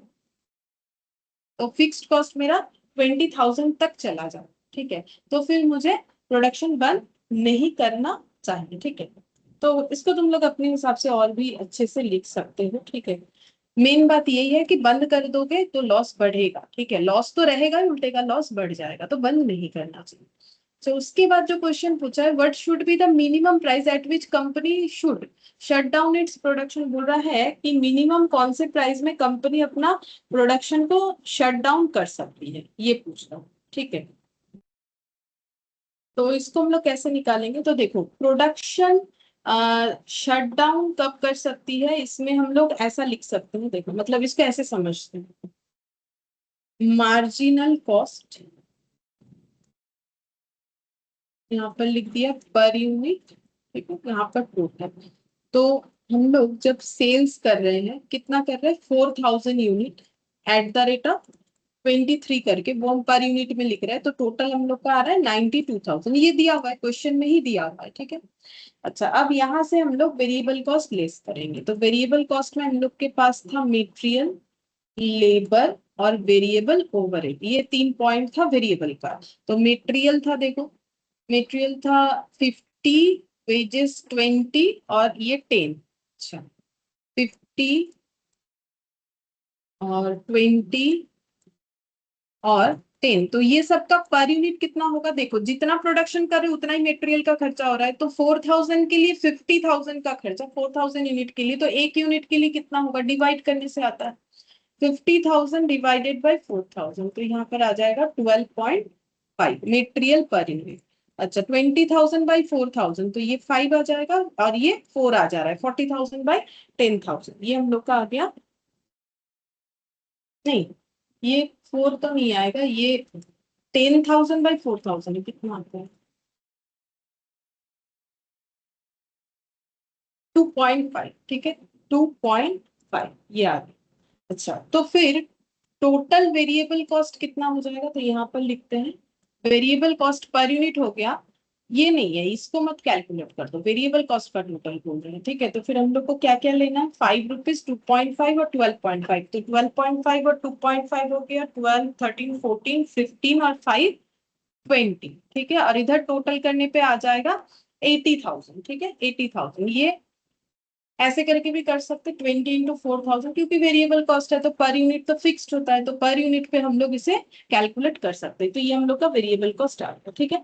अच्छा, अब अगर हम लोग को कंट्रीब्यूशन निकालना है, ठीक है, तो कंट्रीब्यूशन कितना आ जाएगा। कंट्रीब्यूशन निकालने के लिए मान लो ये मैंने ए नाम दे दिया, ये मैंने बी नाम दे दिया, सेल्स माइनस वेरिएबल कॉस्ट करना पड़ेगा। तो 23 - 20 यानी कंट्रीब्यूशन पर यूनिट 3 हो गया और टोटल में हो जाएगा 12,000, ठीक है। टोटल में हो गया 12,000। अब अगर हम लोग फिक्स्ड कॉस्ट लेस करते हैं, फिक्स्ड कॉस्ट जो कि है हम लोग का 20,000, ठीक है। तो हम लोग का लॉस कितना आ रहा है, 8,000। तो पर यूनिट लॉस कितना आ रहा है, तो अब हम लोग यहाँ पर अगर पर यूनिट निकाले तो फिक्स्ड कॉस्ट पर यूनिट 5 आ रहा है, तो पर यूनिट लॉस हम लोग का 2 रुपीज करके आ रहा है, ठीक है। पर यूनिट लॉस 2 रुपीज करके आ रहा है। अब हम लोग इससे क्या कंक्लूजन बोल सकते हैं, तो अगर हम लोग का प्राइस पर यूनिट जो है ₹23, मतलब सेलिंग प्राइस, वो अगर मार्जिनल कॉस्ट जो है 20 उससे ज्यादा ही है, ठीक है, उससे ज्यादा ही है, जबकि मतलब कम होने से प्रॉब्लम था। तो एक तो चीज दिख रहा है कि हम लोग कम पैसे में बेच नहीं रहे, मतलब हम लोग का जो कॉस्ट इनकट हो रहा है वेरिएबल कॉस्ट, उससे हम लोग ज्यादा में ही बेच रहे हैं, उसमें तो कोई प्रॉब्लम नहीं है। तो हम लोग को प्रोडक्शन करते रहना चाहिए, क्योंकि वेरिएबल कॉस्ट तो रिकवर हो जा रहा है। प्रॉब्लम वेरिएबल कॉस्ट रिकवरी में नहीं है, तो फिर बिजनेस लॉस में क्यों जा रहा है, क्योंकि वेरिएबल कॉस्ट रिकवर होने के बाद कंट्रीब्यूशन भी हमारे पास बच रहा है, इसमें भी कोई प्रॉब्लम नहीं है। लेकिन कंट्रीब्यूशन जो है वो कम क्वांटिटी में है, ठीक है, इसीलिए वो वेरिएबल कॉस्ट को रिकवर नहीं कर पा रहा है, ठीक है। तो अब देखो हम लोग का मिनिमम प्राइस क्या होना चाहिए जिसमें प्रोडक्शन हम लोग डिसकंटिन्यू कर देंगे, अगर हम लोगों का वो मार्जिनल कॉस्ट के साथ बराबर हो जाए। मतलब जैसे कि देखो मतलब हम लोग का जो मार्जिनल कॉस्ट 20 है और अगर हम लोग का सेल वैल्यू भी 20 हो जाए, मतलब मेरा बात समझो, क्वेश्चन में बोला है कि मिनिमम कौन से प्राइस पे हमें बिजनेस बंद कर देना चाहिए। अब देखो अगर मेरा ये सेल वैल्यू भी 20 होता और वेरिएबल कॉस्ट भी 20 आ रहा है, तो मेरा कंट्रीब्यूशन क्या हो जाएगा, 0, ठीक है। मुझे तो कोई कंट्रीब्यूशन मिल नहीं रहा है, कंट्रीब्यूशन मेरा 0 हो जाएगा। तो अगर मेरा सेल, मतलब अगर हम बेचे तो मेरा अगर सेल वैल्यू, मुझे कंट्रीब्यूशन मिलेगा नहीं, तो क्या मेरा ये 8,000 आ सकता है, पहले ये सोचो कि अगर मेरा, मतलब मुझे यहाँ बोला है ना कि कितना कम तक सेल प्राइस चला जाए तो मुझे बिजनेस शट डाउन कर देना चाहिए।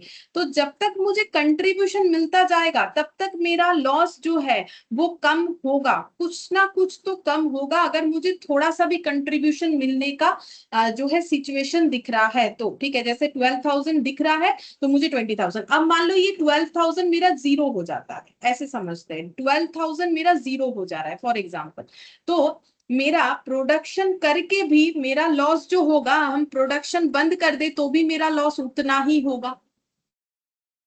ये समझ में आया, अगर मेरा कंट्रीब्यूशन 0 हो गया तो मेरा प्रोडक्शन करके जितना लॉस होगा, प्रोडक्शन नहीं करके भी उतना ही लॉस होगा। हाँ मैम। तो फिर इसका मतलब ये मेरा 0 कब होगा, ये बताओ, ये 0 कब होगा, मतलब ये 0 कब हो जाएगा, 12,000 मेरा 0 कब आएगा, जब मेरा जब 92 वेरिएबल से कॉस्ट पूरा, हाँ 92 हो जाएगा, वेरिएबल कॉस्ट और सेल्स पूरा सेम हो जाएगा। सेम हो जाएगा तब होगा, ठीक है। तो वेरिएबल कॉस्ट और सेल, तो देखो कॉस्ट तो जो लगता है वो देना ही पड़ेगा, ये कम ज्यादा नहीं हो सकता है। कम होने को क्या हो सकता है, सेल का प्राइस, ठीक है, क्योंकि मेरा प्रोडक्ट बनाने में जो खर्चा लगता है वो तो उतना ही लगेगा ना, उसको कम ज्यादा करना उतना आसान बात नहीं है कि हम लोग चाहे तो आज बोले तो मटेरियल का पैसा कम कर देंगे, लेबर को कम कर, कैसे कर देंगे, मार्केट रेट जो चल रहा है हमें तो वही देना है, हम लोग उसको थोड़ी ना कम कर सकते हैं। तो हो सकता है कि हमारा मार्केट में प्रोडक्ट का सेल में अप एंड डाउन दिखना दिख रहा है, वो हो सकता है जो 23 रुपए में बिक रहा था वो अभी कम में बिक रहा है। तो अगर मेरा यहाँ पर, इसीलिए देखो क्वेश्चन क्या बोला है, क्वेश्चन बोला है what should be the minimum price at which company should shut down its production. Minimum price मतलब सेल प्राइस, ठीक है। तो सेल प्राइस मिनिमम कितना हो जाने से हमें बिजनेस बंद कर देना चाहिए, तो सेल प्राइस कितना होने से बंद कर देना चाहिए, 23 के जगह 20। 20, ठीक है। तो अगर मेरा सेल प्राइस 20 हो गया तो मुझे प्रोडक्शन बंद कर देना चाहिए। तो बस इस बात को हम लोग को लिख दें, ठीक है। तो लिखो the price per unit of ₹23 is more than marginal cost of ₹20। फिलहाल तो सेलिंग प्राइस से मार्जिनल कॉस्ट जो है वो कम है, या फिर उल्टा बोलो तो मार्जिनल कॉस्ट यानी वेरिएबल कॉस्ट से हम लोग का सेलिंग प्राइस ज्यादा है। तो इसका मतलब हमें बिजनेस बंद करने का सोचना नहीं चाहिए, ठीक है। Therefore the production should be continue. अब जो आंसर हमें पूछा है, the minimum price at which production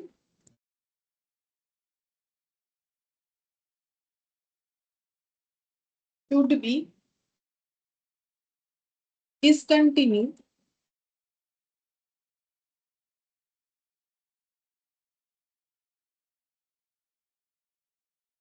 should be equal to marginal cost.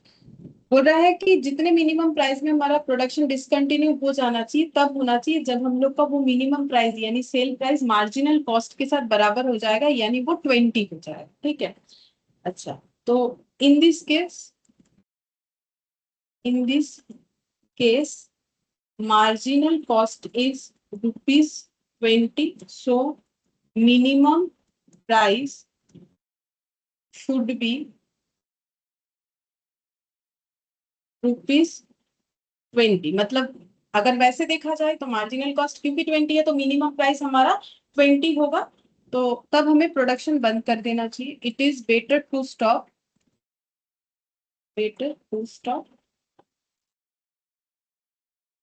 The production if selling price falls below the marginal cost of 20 to avoid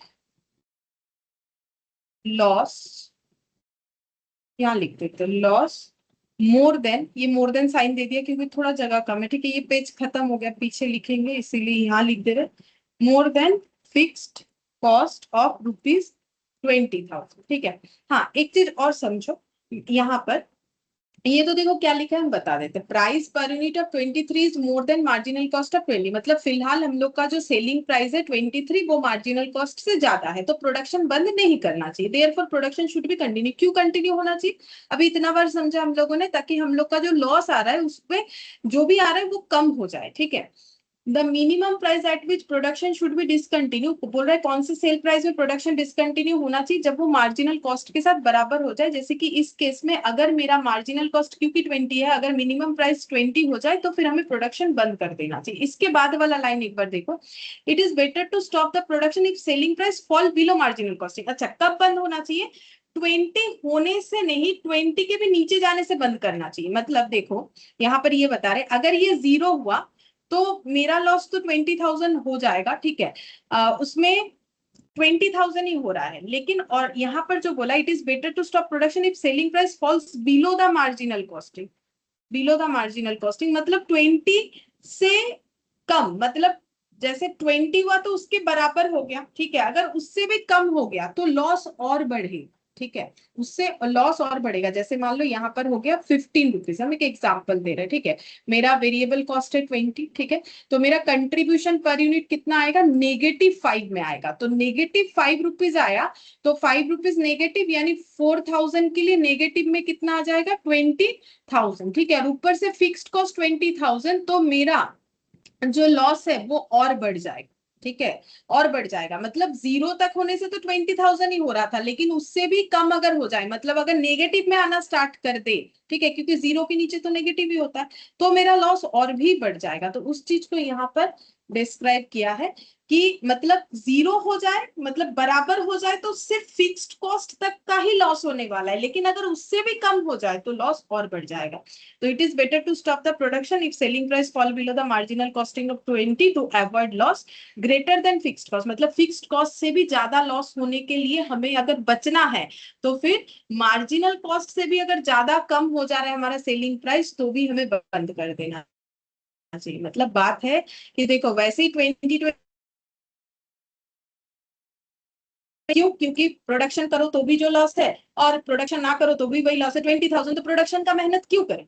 क्यों करें production का मेहनत? क्योंकि मान लो प्रोडक्शन का मेहनत किया, ये 0 आ गया। अब हम लोग बोल ही सकते हैं कि भाई अगर हम प्रोडक्शन बंद करते हैं तब सिचुएशन क्या हुआ? प्रोडक्शन बंद करोगे तो भी लॉस 20,000, प्रोडक्शन चालू रख रहे हो तो भी लॉस 20,000। तो फिर प्रोडक्शन बंद रखो, क्यों मेहनत करना? ठीक है, लेकिन और एक चीज भी है, अगर कोई बोल रहा है ठीक है मेरा 20,000 तो लॉस हो रहा है, प्रोडक्शन चालू रखते हैं, कभी अगर रिकवर हो जाए, कभी अगर बिजनेस प्रॉफिटेबल होना स्टार्ट करते, बट अगर यहाँ पर वही चीज बोला है कि अगर फिक्स्ड कॉस्ट से भी ज्यादा लॉस हो जा रहा है, वो कब होगा? अगर मेरा 20 से भी कम हो गया सेलिंग प्राइस, तो मेरा फिर लॉस लेकिन फिक्स्ड कॉस्ट से भी कम ज्यादा हो जाएगा। ठीक है, greater than loss, greater than fixed cost हो जाएगा। तो उसको अवॉइड करने के लिए हमें वो सिचुएशन देख के ही बंद कर देना चाहिए। It is better to stop the production if selling price falls below the marginal cost, ये बोला।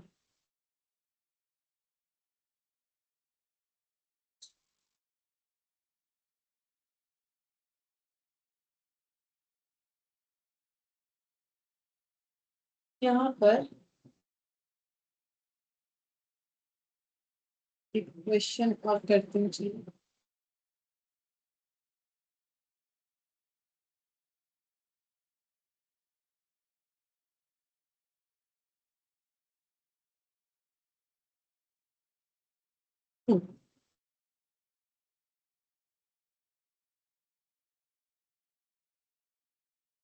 लास्ट क्वेश्चन एक बार 4 ही लिखो, ठीक है, जो नंबर लिख रहे हैं वही वाला हो।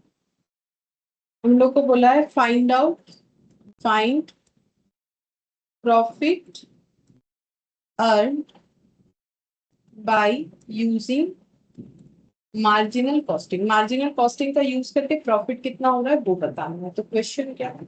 प्रोडक्ट है ए, बी और सी, ठीक है। आउटपुट यूनिट में 10,000, 20,000 और 30,000।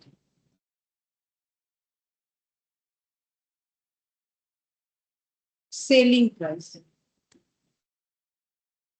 पर यूनिट 10, 10 और 5। Variable cost per unit 6, 750, sorry 7.5 और 4.5। तो ये हम लोग को दिया हुआ है, और नीचे लिखा हुआ है total fixed cost. Total fixed cost total में क्यों दिया है? क्योंकि देखो, ये सभी प्रोडक्ट को बनाने के लिए वेरिएबल कॉस्ट अलग हो सकता है कि एक का बनाने का मटेरियल का खर्चा अलग, लेबर का खर्चा अलग, ओवरहेड का खर्चा अलग, लेकिन ये सारे प्रोडक्ट बनाने के लिए जो फिक्स्ड कॉस्ट, मतलब जहां पर बन रहा है वहां का जो फिक्स्ड कॉस्ट, लाइक रेंट हो गया या इंश्योरेंस खर्चा, वो तो सेम ही होगा ना। तो इसीलिए ये पूरे ऑर्गेनाइजेशन के ऊपर होता है। तो ये 80,000 पर प्रोडक्ट के हिसाब से नहीं होता है। तो हम लोग को प्रॉफिट बताना है कि कौन सा प्रोडक्ट से हमें कितना प्रॉफिट मिल रहा है। तो कैसे निकालोगे? सेल से पहले वेरिएबल कॉस्ट लेस करोगे, निकालोगे कंट्रीब्यूशन कितना है, फिर उससे फिक्स्ड कॉस्ट लेस करोगे तो प्रॉफिट आ जाएगा। अब फिक्स्ड कॉस्ट इंडिविजुअल प्रोडक्ट से लेस नहीं कर सकते हो, करना भी नहीं है। हमें एक टोटल कॉलम भी बनाना है, तो ए बी सी और एक टोटल कॉलम बनाना है। तो उस टोटल कॉलम में फिक्स्ड कॉस्ट को लिख के माइनस करना है, ठीक है। और इंडिविजुअली सबका कंट्रीब्यूशन निकल सकता है, तो निकालो।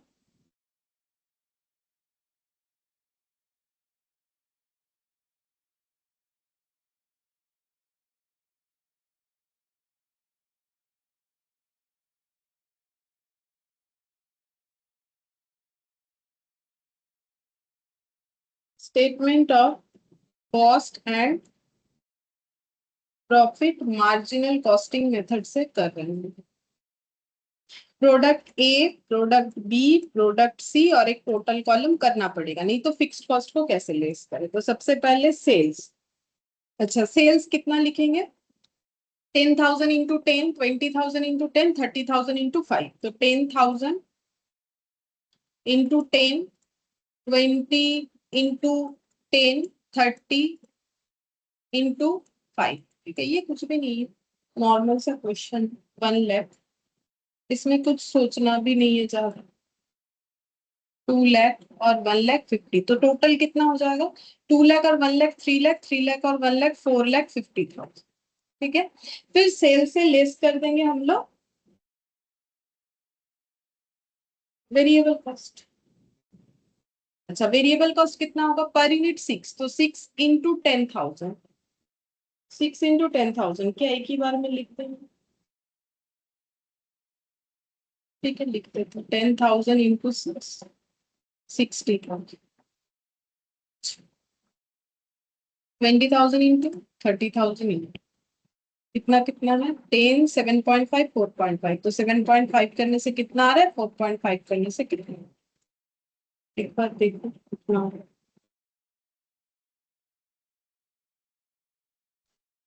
7.5 করলে হচ্ছে ম্যাম 1,50,000। 1,50,000 আর এটা 1,35,000। 1,50,000। 30 इंटू 4.5 इंटू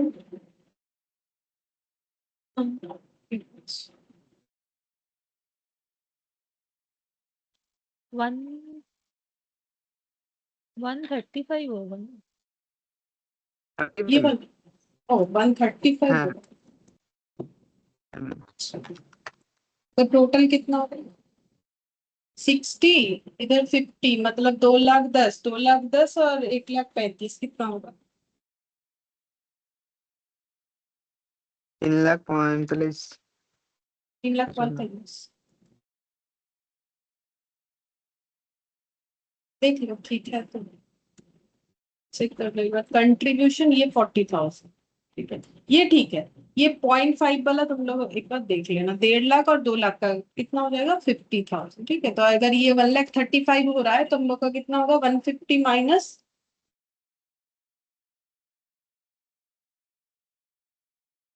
15,000 मैम। 15,000। अच्छा तो टोटल कितना हो गया कंट्रीब्यूशन? ये माइनस करने से कितना है? 5,000। 1,05,000। माइनस हो गई सेल्स माइनस वेरिएबल 4,500। 5,05,000।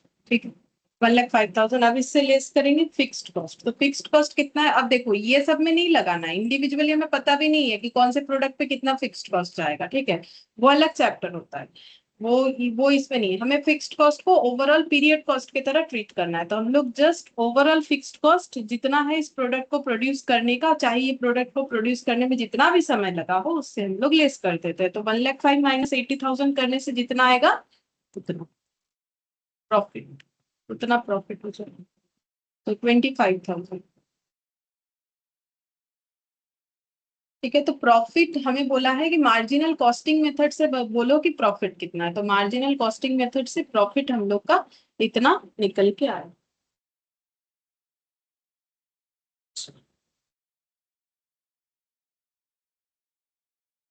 अब एक क्वेश्चन और देखो, इसमें समझने वाला मतलब डिसीजन, जैसे कि मैंने बोला ना कि मार्जिनल कॉस्टिंग ये ऐसा चीज है जिसको देख के ही ऑर्गेनाइजेशन डिसीजन ले सकता है, इसको अप्लाई करके। ये एप्लीकेशन है बेसिकली कॉस्ट का। ठीक है, कि ऑर्गेनाइजेशन डिसीजन लेता है कि हमें कौन सा प्रोडक्ट चालू रखना चाहिए, कौन सा प्रोडक्ट बंद कर देना चाहिए। ये देखो ना, शट डाउन कब करे, करे या ना करे, ये सब जो डिसीजन ले रहे हैं, इसीलिए इसको डिसीजन मेकिंग चैप्टर जो है बोला जाता है। ठीक है, तो दो कंपनी है, एक ए लिमिटेड एक है बी लिमिटेड, सेल करता है same type of product, same type of product.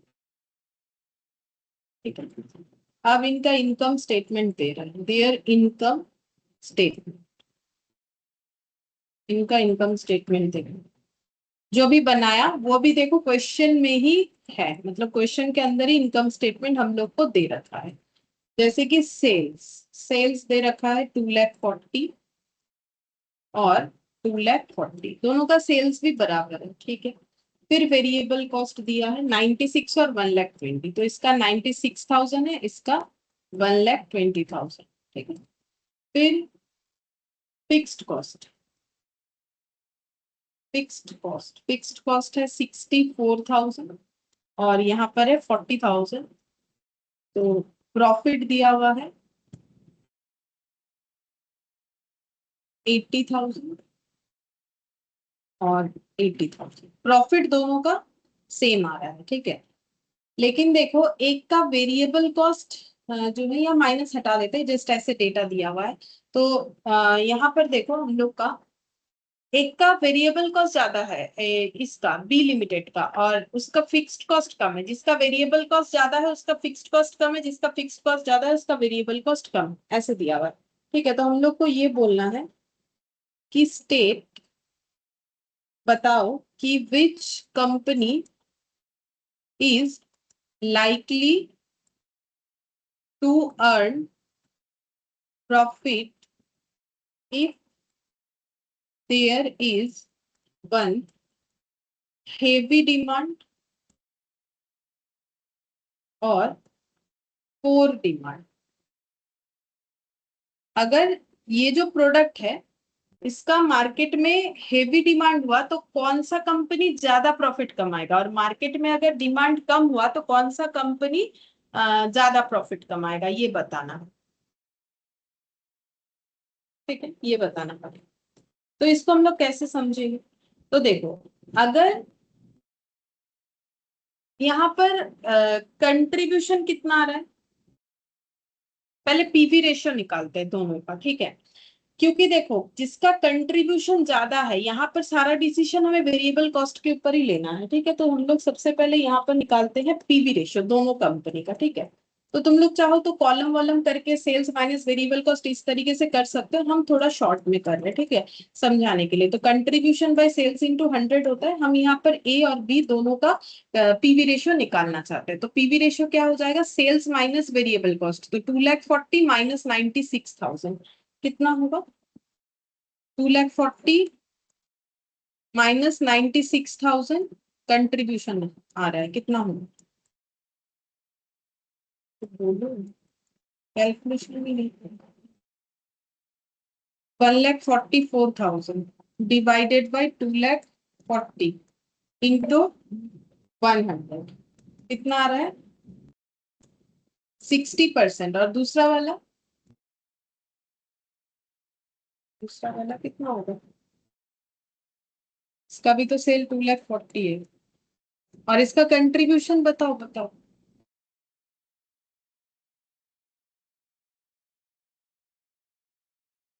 बोलो।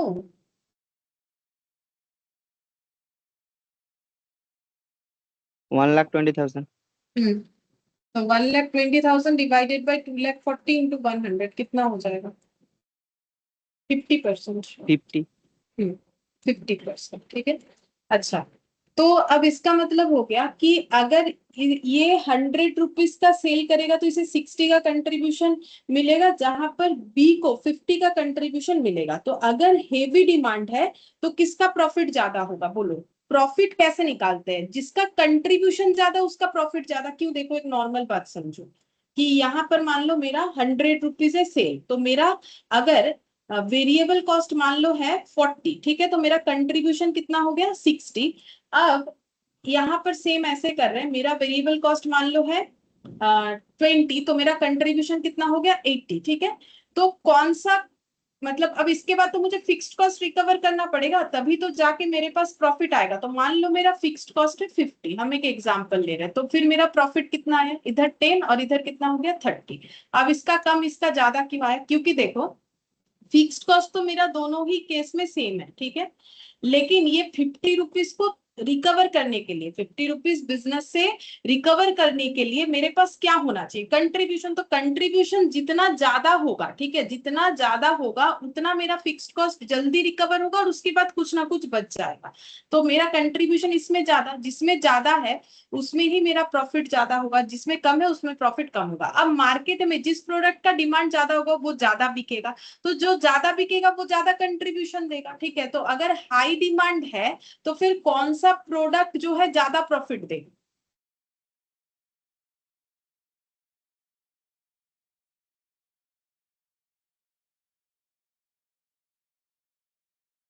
कुछ नहीं बोल रहे।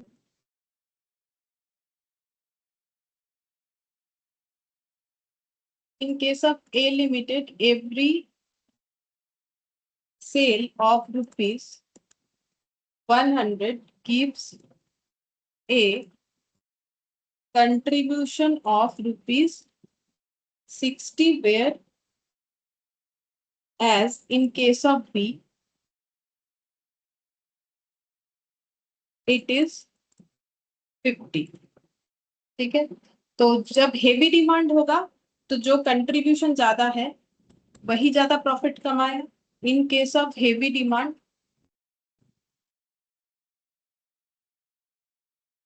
A Limited will rise much faster in comparison to B। A limited B limited से ज्यादा प्रॉफिट देगा, लेकिन अगर मार्केट में डिमांड जो है वो कम चल रहा है प्रोडक्शन का, ठीक है, मतलब किस चीज का डिमांड, प्रोडक्ट का डिमांड अगर मार्केट में कम है तो क्या होगा, पोर डिमांड जब होगा तो हम लोग का सेल जो है वो कम होना स्टार्ट हो जाएगा, ठीक है। तो अगर सेल कम होना स्टार्ट हो जाएगा तो कंट्रीब्यूशन भी कम हो जाएगा, ठीक है।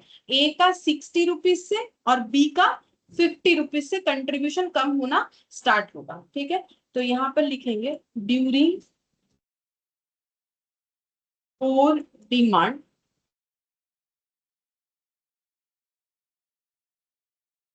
और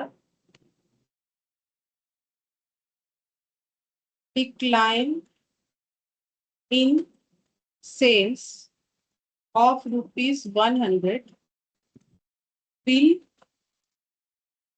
lead to decline in contribution in A Limited by 60 and B Limited by 50, ठीक है। तो अगर मार्केट में डिमांड नहीं चल रहा है उस तरीके से, ठीक है, प्रोडक्ट का डिमांड नहीं है, तो फिर हम लोग का क्या हो जाएगा, ए लिमिटेड का कंट्रीब्यूशन कम होगा 60 रुपीज से, बी लिमिटेड का कंट्रीब्यूशन कम हो जाएगा 50 रुपीज, ठीक है।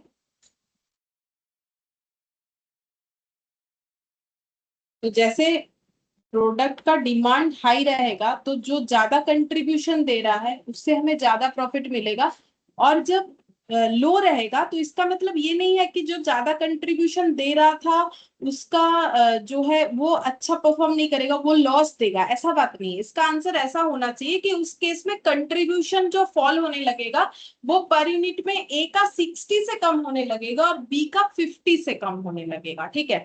तो उस केस में बी का कंट्रीब्यूशन स्लोली स्लोली कम हो रहा है कंपेयर टू ए लिमिट, ठीक है। तो जब पोर डिमांड होगा तो सिचुएशन ये दिखेगा कि कंट्रीब्यूशन डिक्लाइन जो हो रहा है वो ए का धीरे धीरे कंट्रीब्यूशन कम होने लगेगा, बी का भी कम होने लगेगा, क्योंकि मार्केट में अगर प्रोडक्ट का डिमांड नहीं है दोनों का कंट्रीब्यूशन कम होगा, लेकिन ए का 60 से कम होगा जबकि बी का 50 से कम, ठीक है। अच्छा,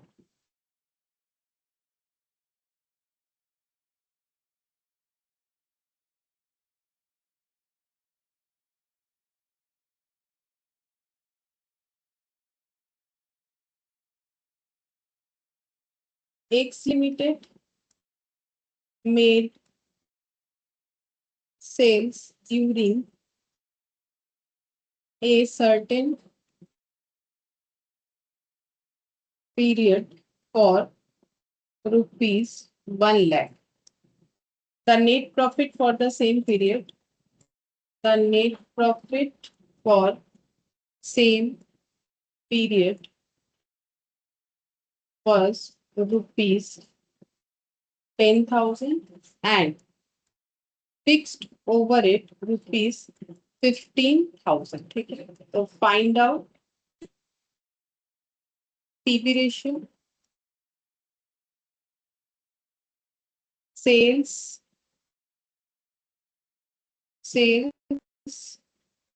to earn 15,000 प्रॉफिट, कितना बेचे ताकि 15,000 प्रॉफिट मिले। थर्ड,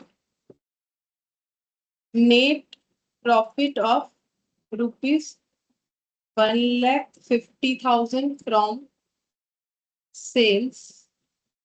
और fourth number, break even point, जो कि मैंने समझाया नहीं है ब्रेक इवन पॉइंट, वो नेक्स्ट दिन समझाएंगे। तो अभी ये 3 क्वेश्चन हम लोग कर सकते हैं, फोर्थ नंबर वाला नेक्स्ट क्लास में जब ब्रेक इवन समझेंगे तब करेंगे, ठीक है।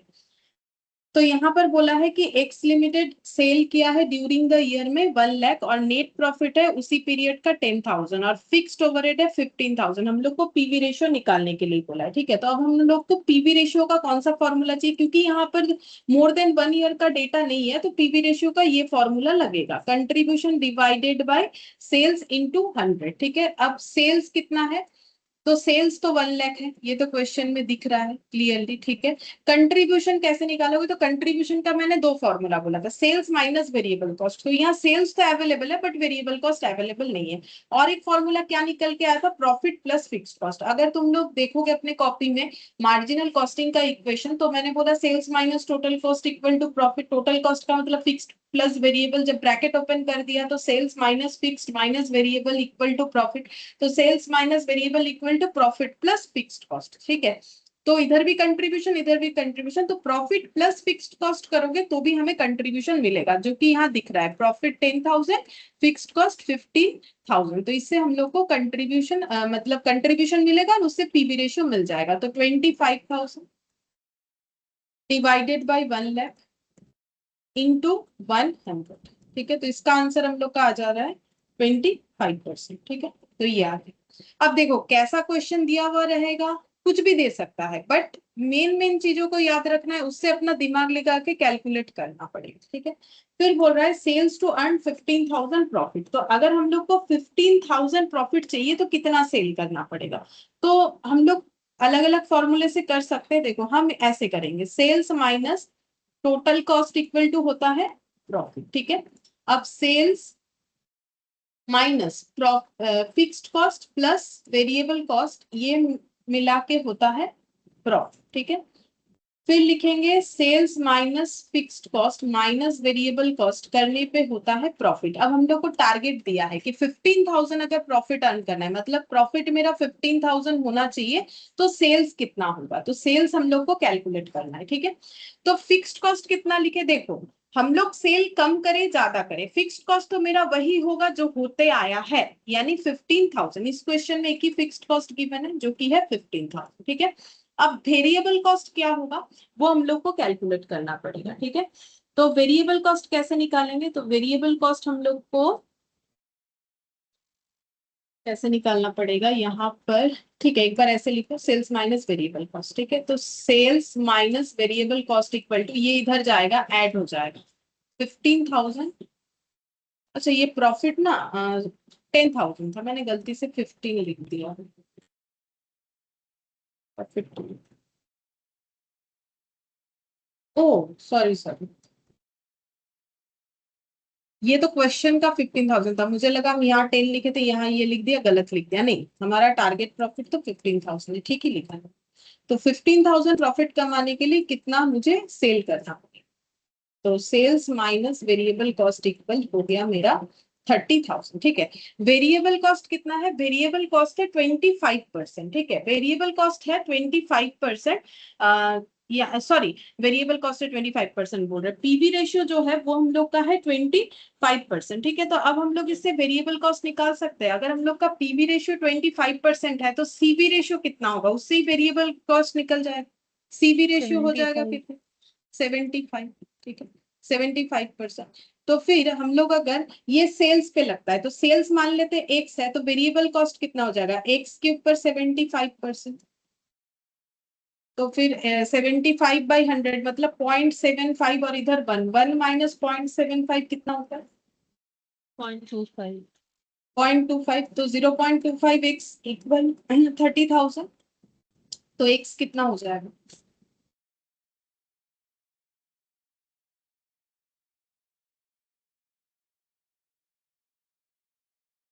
1,20,000। तो अगर हम लोग 1,20,000 का सेल करेंगे तो जो डिजायरेबल प्रॉफिट है 15,000 वो अर्न कर सकते हैं। अब इसको देखो अलग अलग तरीके से करते हैं बहुत लोग, ठीक है, अलग अलग फॉर्मूला यूज करके। अलग बोलने से अलग कुछ नहीं, जैसे ऐसे कर सकते हैं कि पीवी रेशियो को यूज करके कंट्रीब्यूशन निकाल लिया, फिर वहां से सेल्स निकाला, ठीक है, वैसे करके भी होगा, एक ही प्रोसेस है, कहीं ना कहीं ये सारी चीजों का यूज होता है। तो मुझे लगता है ये आसानी हो गया। अच्छा, अब बोल रहे हैं सेल्स टू अर्न 15,000 प्रॉफिट, बोल रहे net profit of 1,50,000 from sales 1,50,000। तो नेट प्रॉफिट मैंने ये क्या उल्टा, सेल्स a net profit of 15,000 from 1,50,000 from sales। ये ना उल्टा दिया हुआ एक्चुअली क्वेश्चन में ही। नेट प्रॉफिट कितना होगा, ये है, ये ऐसा होना चाहिए, net profit from sale of 1,50,000 ये लिखा हुआ होना चाहिए, सेल ऑफ 1,50,000 थोड़ा सा उल्टा दिया है, ठीक है, मैंने ठीक कर दी। नेट प्रॉफिट कितना होगा अगर हम लोग 1,50,000 का सेल कर रहे हैं, ये तो आसान है। देखो नेट प्रॉफिट कितना होगा अगर हम लोग इतना सेल करें तो कैसे निकालेंगे, तो प्रॉफिट कैसे निकलता है, तो हम हमेशा यही वाला फॉर्मूला यूज करते हैं, इससे कुछ ना कुछ निकल के जरूर आएगा। तो sales minus fixed cost plus variable cost profit, ठीक है, sales minus fixed cost minus variable cost profit, ठीक है। सेल हम लोग को बोल दिया है 1,50,000। फिक्स्ड कॉस्ट कभी चेंज नहीं होगा, चाहे मेरा वेरिएबल चाहे मेरा सेल्स कम हो ज्यादा हो जितना भी हो, तो फिक्स्ड कॉस्ट है मेरा 15,000। हाँ, सेल्स के ऊपर डिपेंड करके वेरिएबल कॉस्ट जरूर चेंज होगा। तो वेरिएबल कॉस्ट कितना हो जाएगा 1,50,000 पे वेरिएबल कॉस्ट का परसेंटेज कितना है 75%। अगर मेरा पीवी रेशियो 25% है तो, ठीक है, तो फिर मेरा यहाँ पर प्रॉफिट कितना आएगा, तो ये सब कैलकुलेट करने से ही पता चल जाएगा। तो 1,50,000 माइनस 15,000 और 1,50,000 का 75%,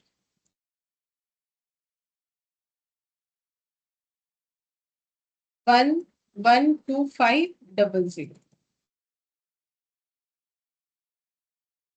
माइनस 1,50,000 माइनस 50, 52,500। बट आंसर तो मैं इसमें बोला 20 to 500, क्या गलत हो गया, कैलकुलेशन गलत हो गया। 1.5 लाख का 75% अपना होता।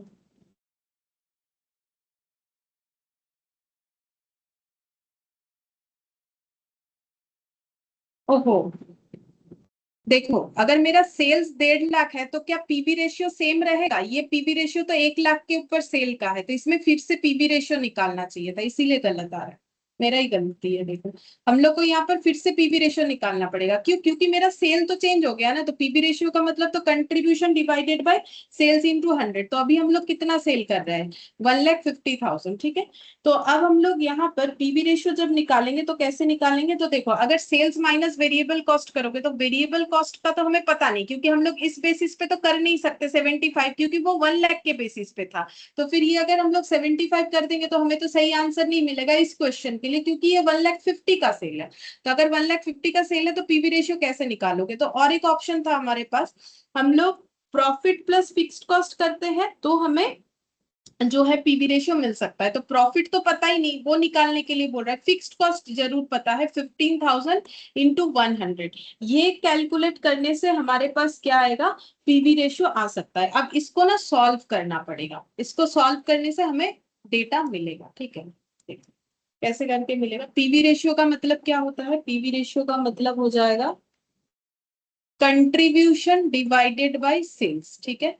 और यहाँ भी हम लोग लिख सकते हैं कंट्रीब्यूशन डिवाइडेड बाय सेल्स लिखा तो, और यहाँ प्रॉफिट प्लस 15,000 डिवाइडेड बाय 1,50,000 ये लिख दिया। सेल्स तो हमें पता है, सेल्स का हमें पता है 1,50,000, लेकिन इससे निकाले कैसे, कुछ और सोचना पड़ेगा। 15,000 है और ये सेल्स तो हम लोग का इतना 15,000, 1,50,000।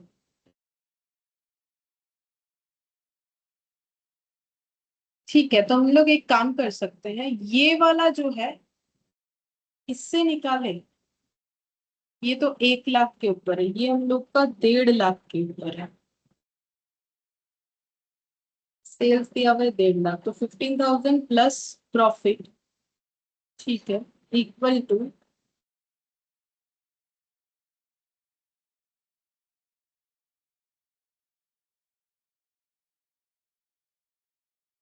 से निकालने से हम लोग को बोल दिया मैम है। वो हाँ मैम 0.3 मैम आगे जो में वो तो प्रॉफिट दिया हुआ है ना, 0.3 का question net number. Profit, profit दिया हुआ था ना वो, अच्छा, net profit from, of net profit 1 lakh. Of, मैंने लिखा net profit of 1,50,000 from sale. हाँ लेकिन यहाँ वो तो लिखा है, मैंने भी लिखा था, बट यहाँ पर ना आंसर जो है वो तो दिया है net profit from sales of 150,22,500, मतलब प्रॉफिट का आंसर दिया हुआ। तो ये 1,50,000 इसका मतलब सेल ही तो हुआ, तो वो मैम गलत आगे लिखा যে है। का প্রসেসটা করছিলেন लाइनिंग क्या है, नेट प्रॉफिट ऑफ है या फ्रॉम है? ऑफ है। बोलो जीसु की बोल से। ম্যাম আগে যে প্রসেসটা করছিলেন ওটাতে 22,500 অ্যান্সার আসছে। আসছে মানে হ্যাঁ ম্যাম, আগের প্রসেস বলতে মানে কি নিতে হবে, এটা মানে প্রফিট ভেরিয়েবল কস্টটা যেটা 1,50,000 75% করছিলেন। হচ্ছিল ওটাতে হ্যাঁ ম্যাম, না, কিন্তু ভেরিয়েবল কস্ট তো 75% তো করতে হ্যাঁ 75ই করতে হবে। আচ্ছা তাহলে কত আসছিল বলো তো? 1,12,500 মানে ওটা এইটা ভেরিয়েবল কস্ট হচ্ছে। হ্যাঁ ম্যাম, হুম। আর এগুলো সব ক্যালকুলেট করে ওইটা আসছিল 22,500। হ্যাঁ ম্যাম, 1,50,000 থেকে 15,000 মাইনাস 1,12,500 করলে তো হচ্ছে। আচ্ছা দেখি নিচ্ছি। তাহলে কেন ভুলে লিখছি বলো না। ও, আতুরা সেই আতুরা हम्म ठीक है, ये सेल ही होगा। वो क्वेश्चन में ना थोड़ा सा गलत दिया हुआ, ये सेल ही होगा कि 1.5 लाख का सेल करने से प्रॉफिट कितना होगा। अब रहा क्वेश्चन की फिर 75% करने से आ क्यों गया, क्यों आ गया देखो, अगर क्योंकि ये परसेंटेज है, देखो ये परसेंटेज है ना, तो ये आउट ऑफ 100 बता रहा है, ठीक है, तो ये आउट ऑफ 100 बता रहा है, तो हम लोग इस पे भी कैलकुलेट करने से आ जाएगा कि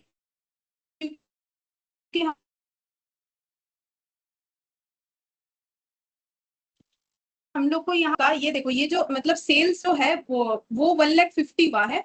और अगर पीवी रेशियो निकालेंगे तो सेल का क्वांट मतलब हम कैसे समझाए, जैसे मान लो पहले हम सेल कर रहे थे 100 रुपए का, ठीक है, और मेरे वेरिएबल कॉस्ट था 80 रुपीज, तो कंट्रीब्यूशन था 20, तो अगर हम पीवी रेशियो निकालेंगे तो हो जाएगा contribution divided by sales into 100 करके मेरा 20% आ जाएगा, ठीक है। अब वही सेल मान लो मैंने कर दिया है 200 रुपए का, ठीक है। अब यहाँ पर एट द रेट पता होना चाहिए, तो मान लो 10 रुपए पर यूनिट सेल है, ठीक है, तो हम इसका मतलब 10 यूनिट बेचते हैं, तो 10 यूनिट 10 रुपए करके 100 रुपए, और एट द रेट ऑफ 8 करके होगा, तो 10 यूनिट 8 रुपीज करके 80 हो जाएगा, तो कंट्रीब्यूशन हम लोग का हो जाएगा 2 रुपए करके 10 यूनिट का, ठीक है। अब मेरा सेल वैल्यू अगर 200 हम दिखा रहे, तो इसका मतलब मेरा एट द रेट ऑफ 10 करके कितना यूनिट बेच रहे होंगे, 20 यूनिट, ठीक है। तो मेरा वेरिएबल कॉस्ट कितना होगा, एट द रेट ऑफ 10 करके 20 यूनिट का 160 हो जाएगा, तो मेरा सॉरी कंट्रीब्यूशन कितना आ जाएगा, 40 आ जाएगा, ठीक है। तो eight the rate of 2 into 20, तो 40 डिवाइडेड बाई 200 इंटू 100, ठीक है। तो ये भी देखो 20% ही आया, तो क्योंकि ये परसेंटेज में बता रहा है आउट ऑफ 100, तो मेरा बाकी जो है सेल वॉल्यूम कम या ज्यादा होने से मेरा परसेंटेज में पीवी रेशियो चेंज नहीं होगा, टोटल में कंट्रीब्यूशन चेंज होगा, इधर 20 इधर 40, बट परसेंटेज में चेंज नहीं होगा। तो क्योंकि हम लोग परसेंटेज लेके काम कर रहे हैं, तो फिर 1 लाख का सेल का पीवी रेशियो का परसेंटेज जो होगा 1,50,000 का भी पीवी रेशियो का परसेंटेज उतना ही आ जाएगा, अलग निकालने का जरूरत नहीं। अब इसका एक और प्रूफ देख लो, ये तो मैंने मैथमेटिकली समझाया कि क्यों हम लोग सेम परसेंटेज से कर सकते, क्योंकि मैंने ही थोड़ी देर पहले बोला कि सेम परसेंटेज में कैसे हो जाएगा, क्योंकि सेल अलग है। लेकिन ये तो पूरा ही at the rate of unit के ऊपर डिपेंड कर रहा है कि सेल्स का पर, क्योंकि मुझे यहाँ बोला नहीं है कि सेल्स का पर यूनिट वैल्यू चेंज हो रहा है। अगर वैल्यू चेंज होके 1.5 लाख आ रहा है तो बात अलग है। जैसे मान लो मैंने 10 यूनिट 10 रुपए करके बेचा और जो 200 रुपए आ रहा है वो मान लो 20 रुपए करके 10 यूनिट बेचा, तब लेकिन वेरिएबल पीवी रेशियो चेंज हो जाएगा, ठीक है। क्यों? क्योंकि सेल्स पहले 10 माइनस वेरिएबल कॉस्ट 8 करके 2 आ रहा था, और अगर मेरा अभी सेल 20 हो रहा है, मान लो वेरिएबल कॉस्ट में भी चेंजेस आ गया, सपोज करो कि 9, तो मेरा वैल्यू तो अलग आ जाएगा ना, तब अलग हो जाएगा। लेकिन मुझे तो क्वेश्चन में बोला नहीं है कि ये 1,50,000 का सेल्स जब हो रहा है तो पर यूनिट अलग है, ठीक है, तो इसलिए अलग नहीं आएगा। अब इसका प्रूफ देखो, इस क्वेश्चन में इसको पुट करो, ये जो मैंने लिखा था इसमें इसको पुट कर दो। ये देखो profit plus fixed cost divided by sales, तो ये कैलकुलेट करके फिर कितना आना चाहिए, कैलकुलेट करके 25% ही आना चाहिए। तो एक बार चेक कर लो, 22,500 प्लस 15,000 डिवाइडेड बाय 1,50,000 इंटू 1, 25% ही आएगा। ये कब चेंज हो सकता है? अगर ये सेल का जो वैल्यू है, अगर ये सेल का जो वैल्यू है उसका eight the rate of value change हुआ है, या फिर वेरिएबल कॉस्ट का eight the rate of value change हो रहा है, तो फिर अलग पीवी रेशियो आ सकता है, जो कि इस क्वेश्चन में हमें बोला नहीं है। कि जब हम लोग इतना सेल कर रहे थे, कहाँ गया ये जो 1 लाख सेल कर रहे थे तो हमारा सेलिंग प्राइस कुछ और था, जब ये बेच रहे हैं तो सेलिंग प्राइस कुछ और है, ऐसा नहीं बोला है। तो इसका मतलब हर एक पॉइंट के लिए same PV ratio same CV ratio रहेगा जब हम लोग क्वेश्चन का आंसर सॉल्व करने के लिए यूज करें। अब ये बीपी जो रहा, क्योंकि ये मैंने समझाया नहीं है तो ये तो हम नहीं करवा सकते अभी, ठीक है, कि बीपी क्या होगा, क्योंकि उसको हम लोग को पहले समझना पड़ेगा, उसके बाद ही हम लोग कर पाएंगे। ठीक है, फिर आज हम लोग इतना ही करते हैं, बाकी इसके बाद फिर नेक्स्ट जो है नेक्स्ट क्लास में इसको कंटिन्यू। ठीक है, फिर आज इतना। Bye ma'am. Bye. Thank you.